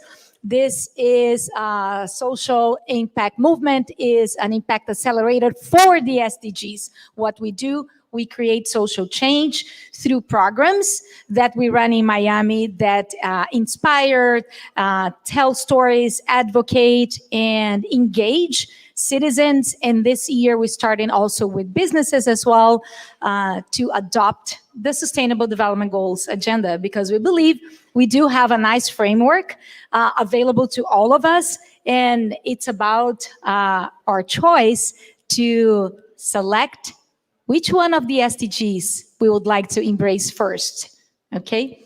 So it is my pleasure to be here. I have a small presentation, just you guys to know a little bit about our team and how we've been working in Miami. Almost there. Okay, thank you.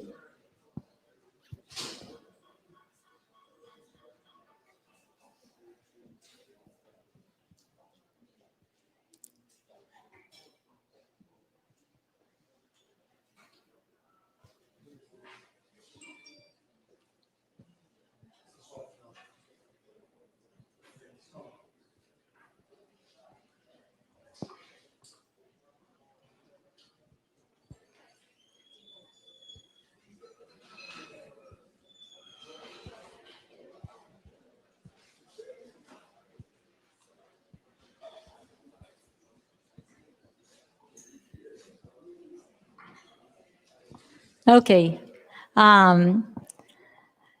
So first of all, we're very honored to be nominated and with the support of our SDG ambassador, Scarlett Arana, that helped us to be visible throughout the SDGs program. What are the United Nations SDGs? So those are the 17 global goals that the United Nations together celebrated with 193 countries in the end of 2015. The Sustainable Development Goals have, it's a blueprint to achieve sustainable growth through three pillars: economic, social, environmental. If you can go next. Yeah, those are the pillars that I mentioned. So the economic means economic prosperity through the SDGs. The environmental protection through the SDGs. We have some of these goals are specifically dealing with questions and challenges related to our environmental protection. And then we have the social progress, which are the SDGs that touch base in the human development and education, gender equality, our sustainable cities as well. Next.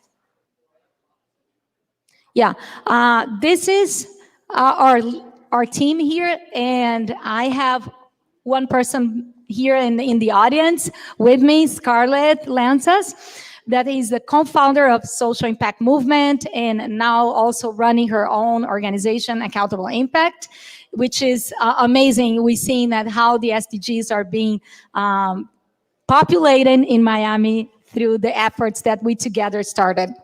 Next. Yeah, our board president, Eric, and Libby, we call her Libby, Liu Babreu. It's our community management, everything that you see through our social media, and our ambassador for SDG 16. Who are we? Well, Social Impact Movement, it's an SDG accelerator per se, which means that we build cross-cultural networks and partnerships with business leaders, enterprises, citizens, and governments, linking social responsibility to the United Nations Sustainable Development Goals. This is a little bit of our partnerships that we built. So we were able to consolidate 30 plus former partnerships built together with events that we usually held a lot of events before the pandemic, and throughout the pandemic we transformed a little bit with the Zoom environment, but we have like a good attendance, and 600 plus people follow Social Impact Movement with 1,800 days of social change. Those are a few partners that collaborate with United Nations together. So we became, this year, we became members of the United Nations Global Compact, which is the United Nations branch that deals with businesses. And we are the only ones in Florida. Oh. Next.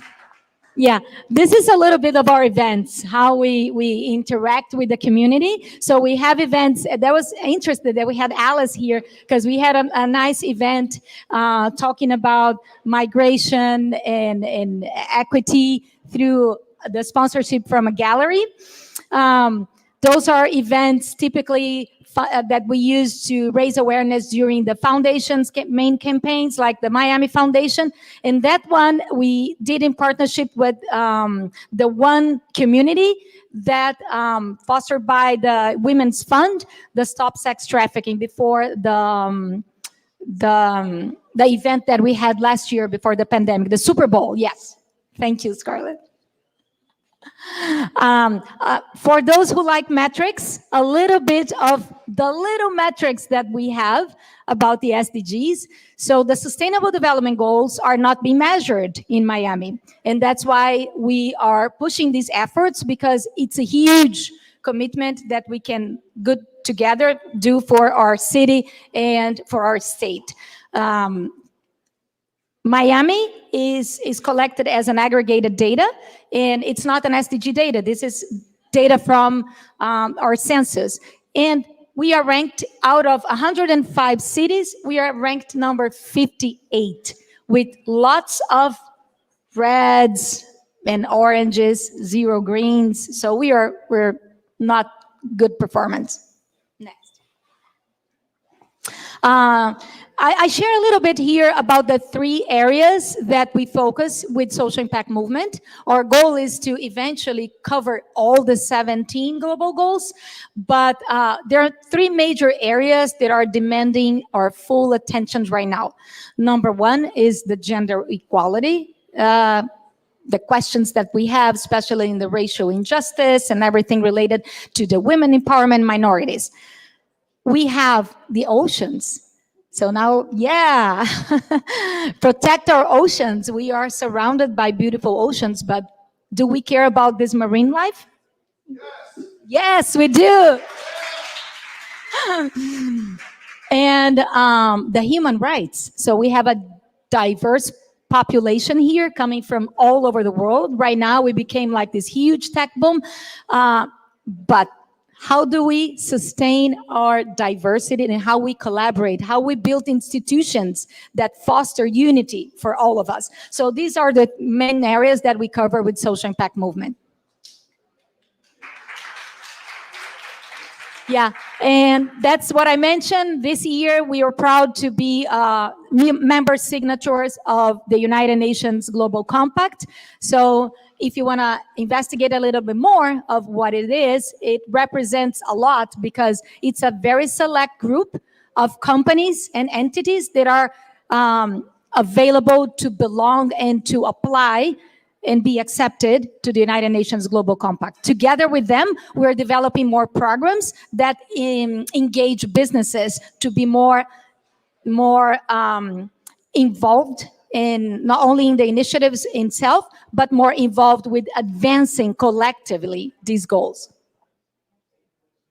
And yes, talking about businesses, this is our last and most beautiful program developed this year. This is a joint program together. Social Impact Movement and Accountable Impact are bringing to Miami the SDG Impact Pledge, which means that we are developing for the signatories a framework. It's the first sustainability roadmap training for businesses in Miami. So we have a 6-month training, a community of practice, and a lots of interaction with the SDGs.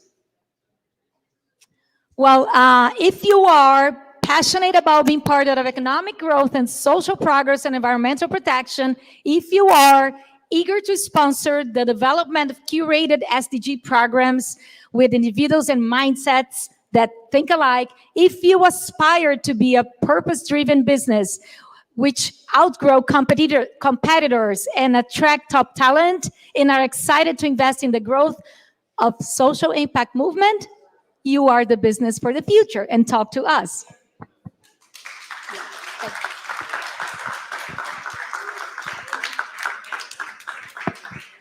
Well, thank you so much, Claudia, for all your constant work every single day doing this. It is really a mission. I want to quickly introduce the other projects that are going to receive the social tokens and the grants. So we have Emmanuel from Social Aim. I don't see Emmanuel. Oh, Emmanuel, if you want to present what you guys have been doing for the community, thank you for what you do. Awesome. Thank you. Thank you. Hi, everybody. Thank you so much for hosting this today. I think this was super amazing. Everyone learns so much. Hi, everyone. I'm Emmanuel Mio, founder of socialaim.co. And great presentation, by the way, Claudia. We're happy to help move a lot of your initiatives forward. And we believe we represent a lot of the goals on here, especially goal number 17 and be in partnership for the goals. So that's very exciting. So we believe that in order to have developed communities of the future, as well as more equity for everyone, that social entrepreneurship is at the forefront, right? As well as entrepreneurs and people who are passionate and working in the field everywhere. So we launched socialaim.co with the idea of creating a membership-based community to help founders leverage social capital for business growth, as well as creating more increased access to finance capital as well. So why are we doing this? As a founder, I've launched my first business since I was in high school and have went on to launch several ventures. However, a lot of different challenges still persist, right? Whether it has to do with where the communities that we live in, where we're from, or lack of access to capital. However, one of the main challenges for a lot of emerging founders is that we're not always well equipped to leverage the capital that we already have, right? Or a social currency. We all may know that founder or anyone with thousands of social media connections, whether it's on LinkedIn or Instagram, that doesn't necessarily mean real life success or that their businesses are moving forward. So these are some of the problems that we're solving. Next slide, please. So what does this offer, right? Starting out our membership, we've been able to, while we're testing this this concept out, help founders leverage our community and our concept to get free marketing, validation for their products and their business ideas. And one of the ways that we're helping founders leverage their social capital is through a feature called Creators Block. That's essentially a creative brainstorming session where founders get the flagship events as well as different outings, right? Some of the things that we've been doing are just golf outings, right? Introducing founders different ways to network and collaborate with each other. Next slide, please. As you see here, this is our community publication. These have been some of the ways that we're giving founders, especially emerging founders, the cover story experience to share what they're doing, get their businesses out there. Right now, our audience, we have a very diverse audience, right? 20% of our audience are either former athletes, just kind of wondering what their next moves are, minority women, as well as emerging entrepreneurs from very diverse backgrounds. Next slide, please.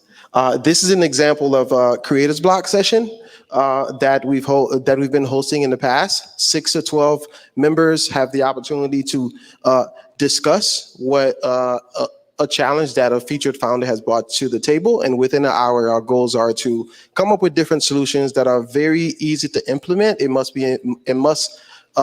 That they must get started on within the next 10 days. And one of the ways that we're looking at to maximize productivity as well as helping companies move forward is to ensure that we're able to act on potential solutions and ideas within the next 10 days. So what's happening right now as we're currently building our technology and hopefully launch the MVP of our app is that we're going to market actually in a couple of weeks, right? With an event called Social Capital Week. So throughout there,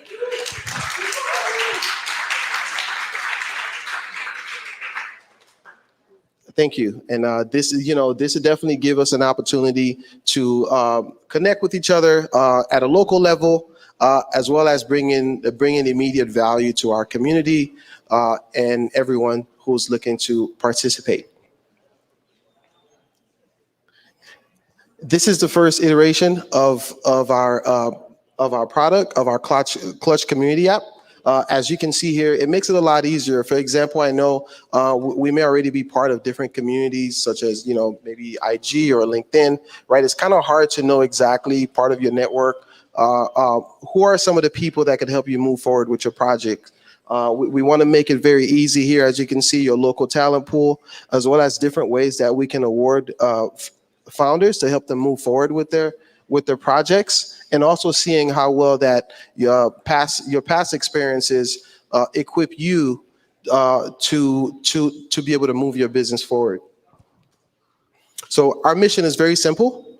We think if we're going to equip the world with more world changers, as well as help more communities develop, we can do it in a big way. So we think this is a really good goal for us to go for, and we're excited about it. All right, thank you.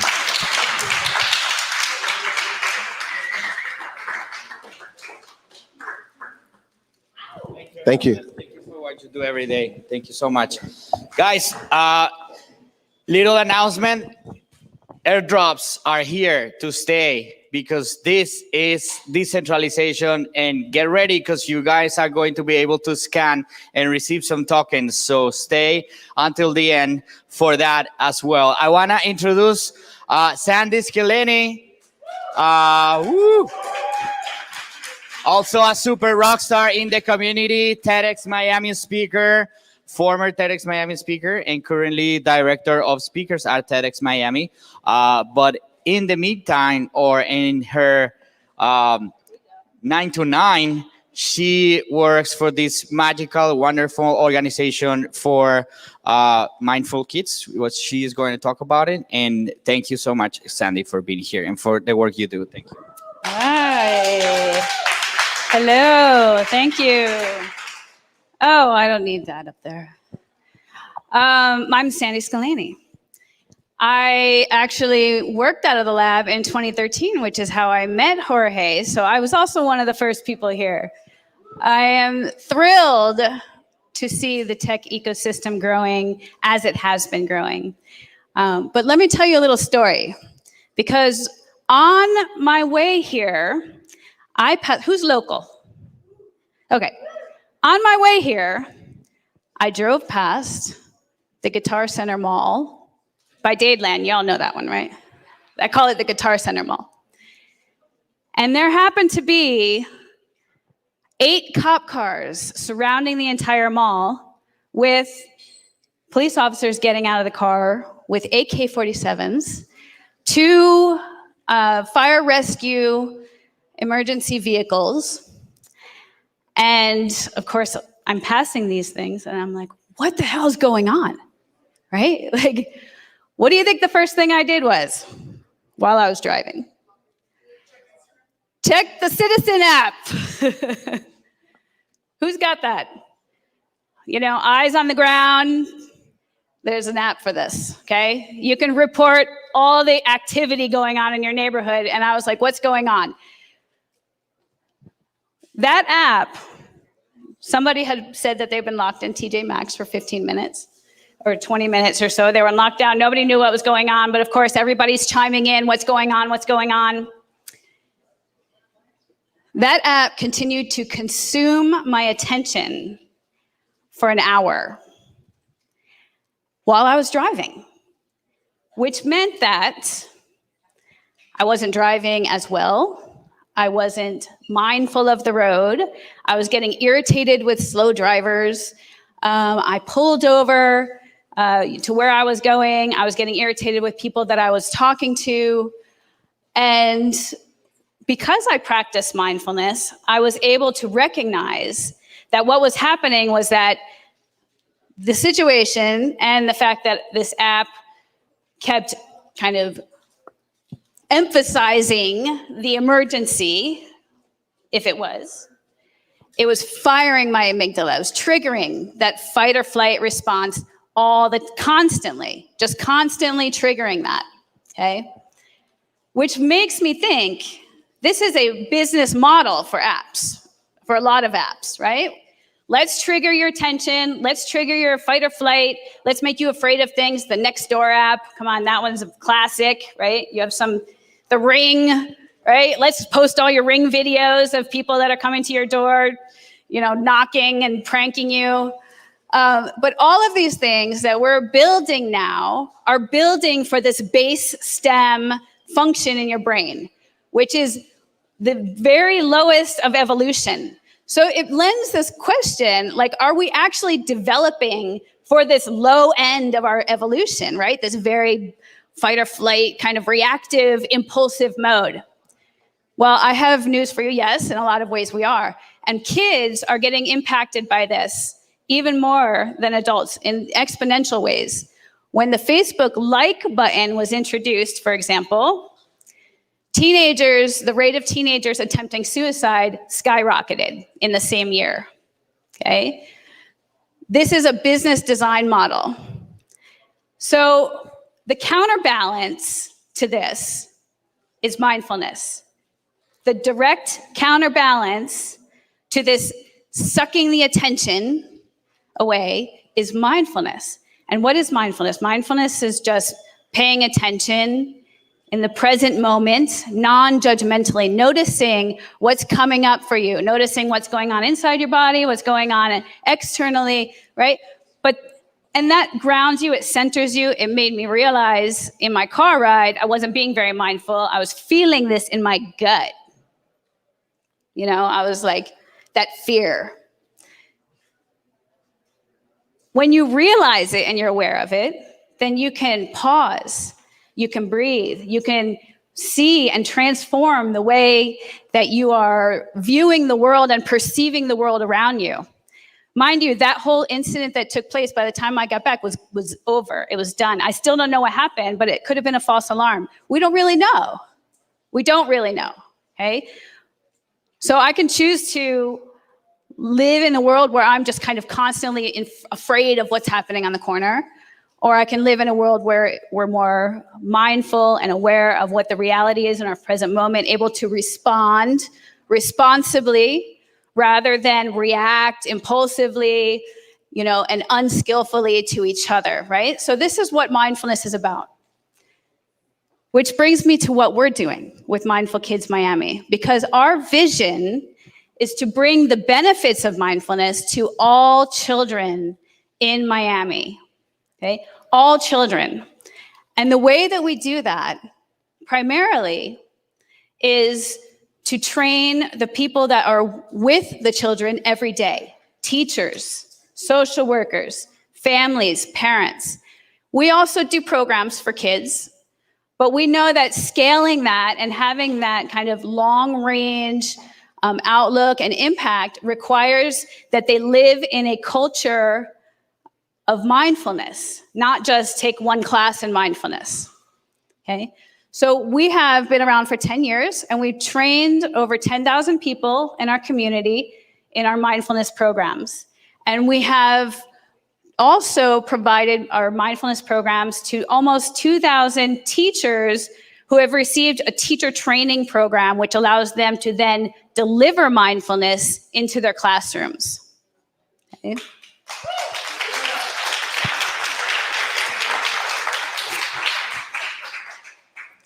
So I have some exciting news to share, and then I'm going to leave it at that.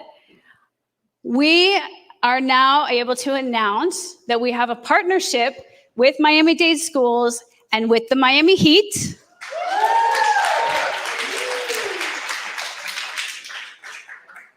We are going to bring a mindfulness champion into every school in Miami.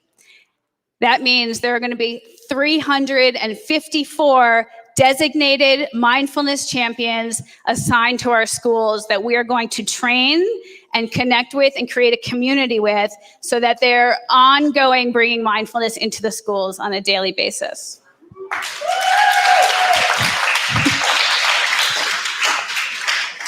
So I'm really excited because, you know, my, fifth job or whatever that I have.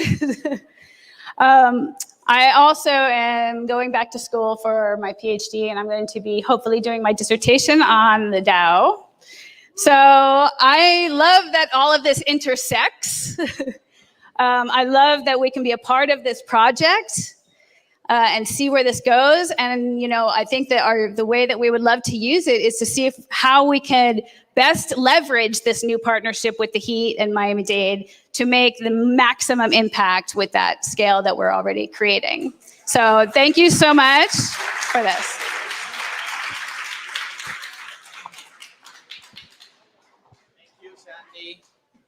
Thank you, Sandy. And last but never least, we're going to welcome one last organization receiving the grants. And don't go too far because we're going to have some tokens given out to the community as we're going to scan the QR code very soon. So I want to welcome Paola Correa. She is the director of TEDx Miami as well, participating with us here, not only today, but also she was a speaker during this week earlier. And she has a lot to share with the community. And thank you for being super proactive. Thank you for this honor. Hi, everyone. Thank you so much, Jorge. And this is Nev, our partnerships director. It's truly a great honor to be leading TEDx Miami, especially at a time when we're coming out of a quarantine, of a lockdown, and a time of seeking community and connection more than ever. On top of that, there is also a great wave arriving in Miami, bringing new ideas, new concepts, and innovation. So what better platform to share and spread the ideas worth spreading in our city than TEDx Miami? And with that said, our first live event we are so excited to be hosting will be this month on June 23rd, covering the very relevant topic of sustainable economics, specifically donut economics. So,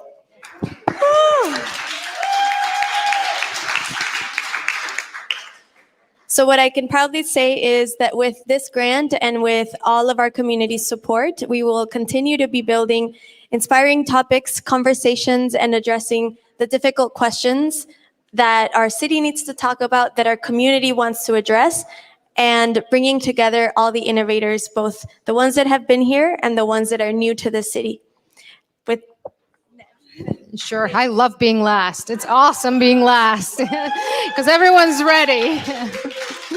Thank you, Pao. And yeah, we don't need to say much about what TED represents as a brand and what their values stand for. But we obviously want to take that and bring it to Miami. And I hope that the folks that are granting us these tokens do not mind that if one day we use them to actually stage an event that talks about the counterbalance of Bitcoin and everything that goes along with it.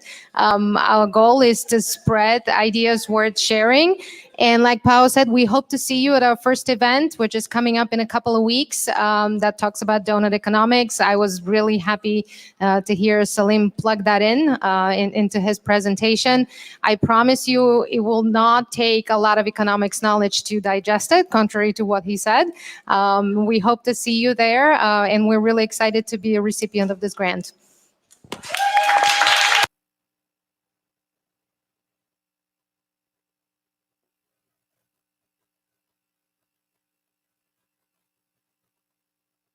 Everybody, thank you to all the organizations leading change in Miami. And before we grant these tokens to these organizations, I would like to call all the people that have been participating and organizing with us these events this week. Cesar, Olga, Salim, thank you so much, you guys, for coming. And with no further ado, let's go for the QR code. If you guys have in the tables, in the chairs, you guys have these little sheets. If you guys scan the bigger circle on top, you're going to start getting an airdrop. For those who are first time in blockchain, will enjoy a little gift from the organizers. Thank you, Fluid Chains. Thank you so much, Rutanio. Thank you so much, the OpenExO organization. And start interacting with it. Come to us with questions if you have. And without further ado, let's. Oh, correct. Yes. Yeah, but let me say something. For this, I just want to explain. As Jorge was saying, the big QR code, it will take you to the Discord channel of the OpenExO community. Once you register there and you stay there, in the next minutes, Vanessa, who is here and is being, absolutely amazing with the event. Without Vanessa, we will not be doing the event. She will coordinate with some other members of the communities, and we will be doing a make a rain in that Discord with some of the tokens. So it's not only for the people here, it's also for the people watching us in the different social channels. Make sure you go to the OpenExO Discord. You can find it at the bottom of the ExO Economy Discord at the bottom of the ExO Economy webpage. And once you are there, we will be making a Make a Rain very, very soon. But in between, let's now invite Scott. So great to have Scott here.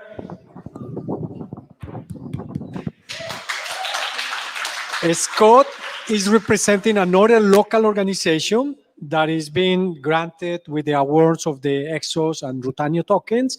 And he's going to talk about an amazing project called the Miami DAO. Thank you, Cesar. Yeah, guys, thanks for coming out. If you don't know, the biggest Bitcoin conference that ever happened is happening Friday and Saturday. There's 15,000 crypto crazies in our city for this week. And also, if you don't know, Miami has had probably like the most colorful history of cryptocurrency since its inception. The longest running blockchain conference, the North American Bitcoin Conference, was founded here, where Ethereum, the second largest blockchain, number one most activity, was launched. Litecoin was launched. Dash was launched at that conference. A lot of blockchain kind of figures are in Miami, South Florida, across Florida. Actually, some might rumor that the creator of Bitcoin was based out of Florida, depending on which rumor you buy into. But the community in Miami has been really special. I've arrived here in 2017, and my first way to kind of get into local community was going to these meetups. And there's always an excitement, just not for crypto, but also for the city and the potential for the city to be kind of a crypto capital where this technology could really go mainstream. In 2018, I partnered with Nick Spanos and Erica Gemma, who founded the Bitcoin Center in New York across from Wall Street in 2013, and created the Blockchain Center. In downtown Miami, it was a co-working space where now our community can come together, nerd out about our favorite innovations, talk about potential of this technology. And Bitcoin was something that not a lot of people were aware of, but now it's pretty ubiquitous, at least in the mind share. It's still very tough to grasp. NFTs were something that came online 4 months ago and has taken the world by storm and really helps onboard people to this technology. And I really think the next iteration is what we've been talking about a little bit tonight is a DAO, or a decentralized autonomous organization. And the screen went out, but what we're really excited to announce, which we announced on Tuesday with our website launch, was the first ever DAO focused on a local community. DAOs in the blockchain space have been used to fund and funnel projects relating to protocols. Obviously, these all lived in the cloud, but our project, the Miami DAO, is taking those same mechanisms and seeing how we can fund social impact projects here in our city. And as I said, it just makes perfect sense for Miami to be on the cutting edge and the first ones pioneering this initiative. So, just to give a brief overview of what a DAO is, it's kind of 3 layers. At the base layer, the blockchain immutable ledger holds a treasury of funds in cryptocurrency to keep it transparent. On top of that, there's smart contracts that, respond to inputs on how to manage and distribute those funds. And then the top layer is really the users or the members of the DAO with their wallet, where they can propose different solutions or ideas and members can vote. To start, our DAO is focused on economic inclusion projects in Miami-Dade County. And we think that's a really important, first goal, because one, blockchain applications, I think, can do the most good for those that are, kind of the financially excluded, which we think about a lot in developing countries. But even here in Miami, 20% of our local citizens are underserved financially, 10% are completely unbanked. And now with just a smartphone application or even an SMS phone application, people can send, receive, store value. And with new DeFi applications, can even lend, borrow, and experiment with new different types of economic models and governance mechanisms. And I think that's what's most exciting. DAOs are really at the precipice, and I think the Miami DAO is going to be just an experimentation, a case study for how local communities can use this technology to improve their institutions that they have right now, whether that's from the nonprofit sector or even if it's our local government.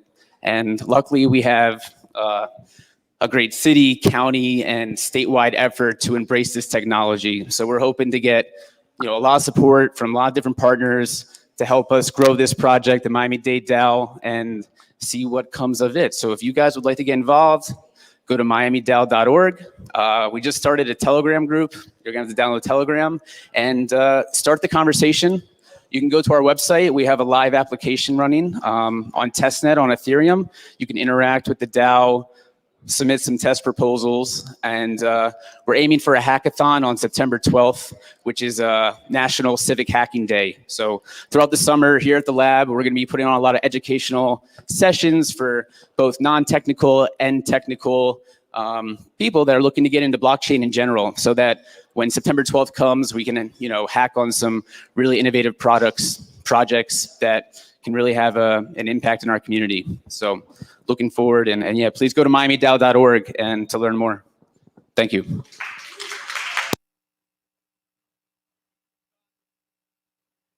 Thank you so much, Scott. Tremendous entrepreneur, investor into the Miami ecosystem, very young, super sharp, and creating tremendous impact here in Miami.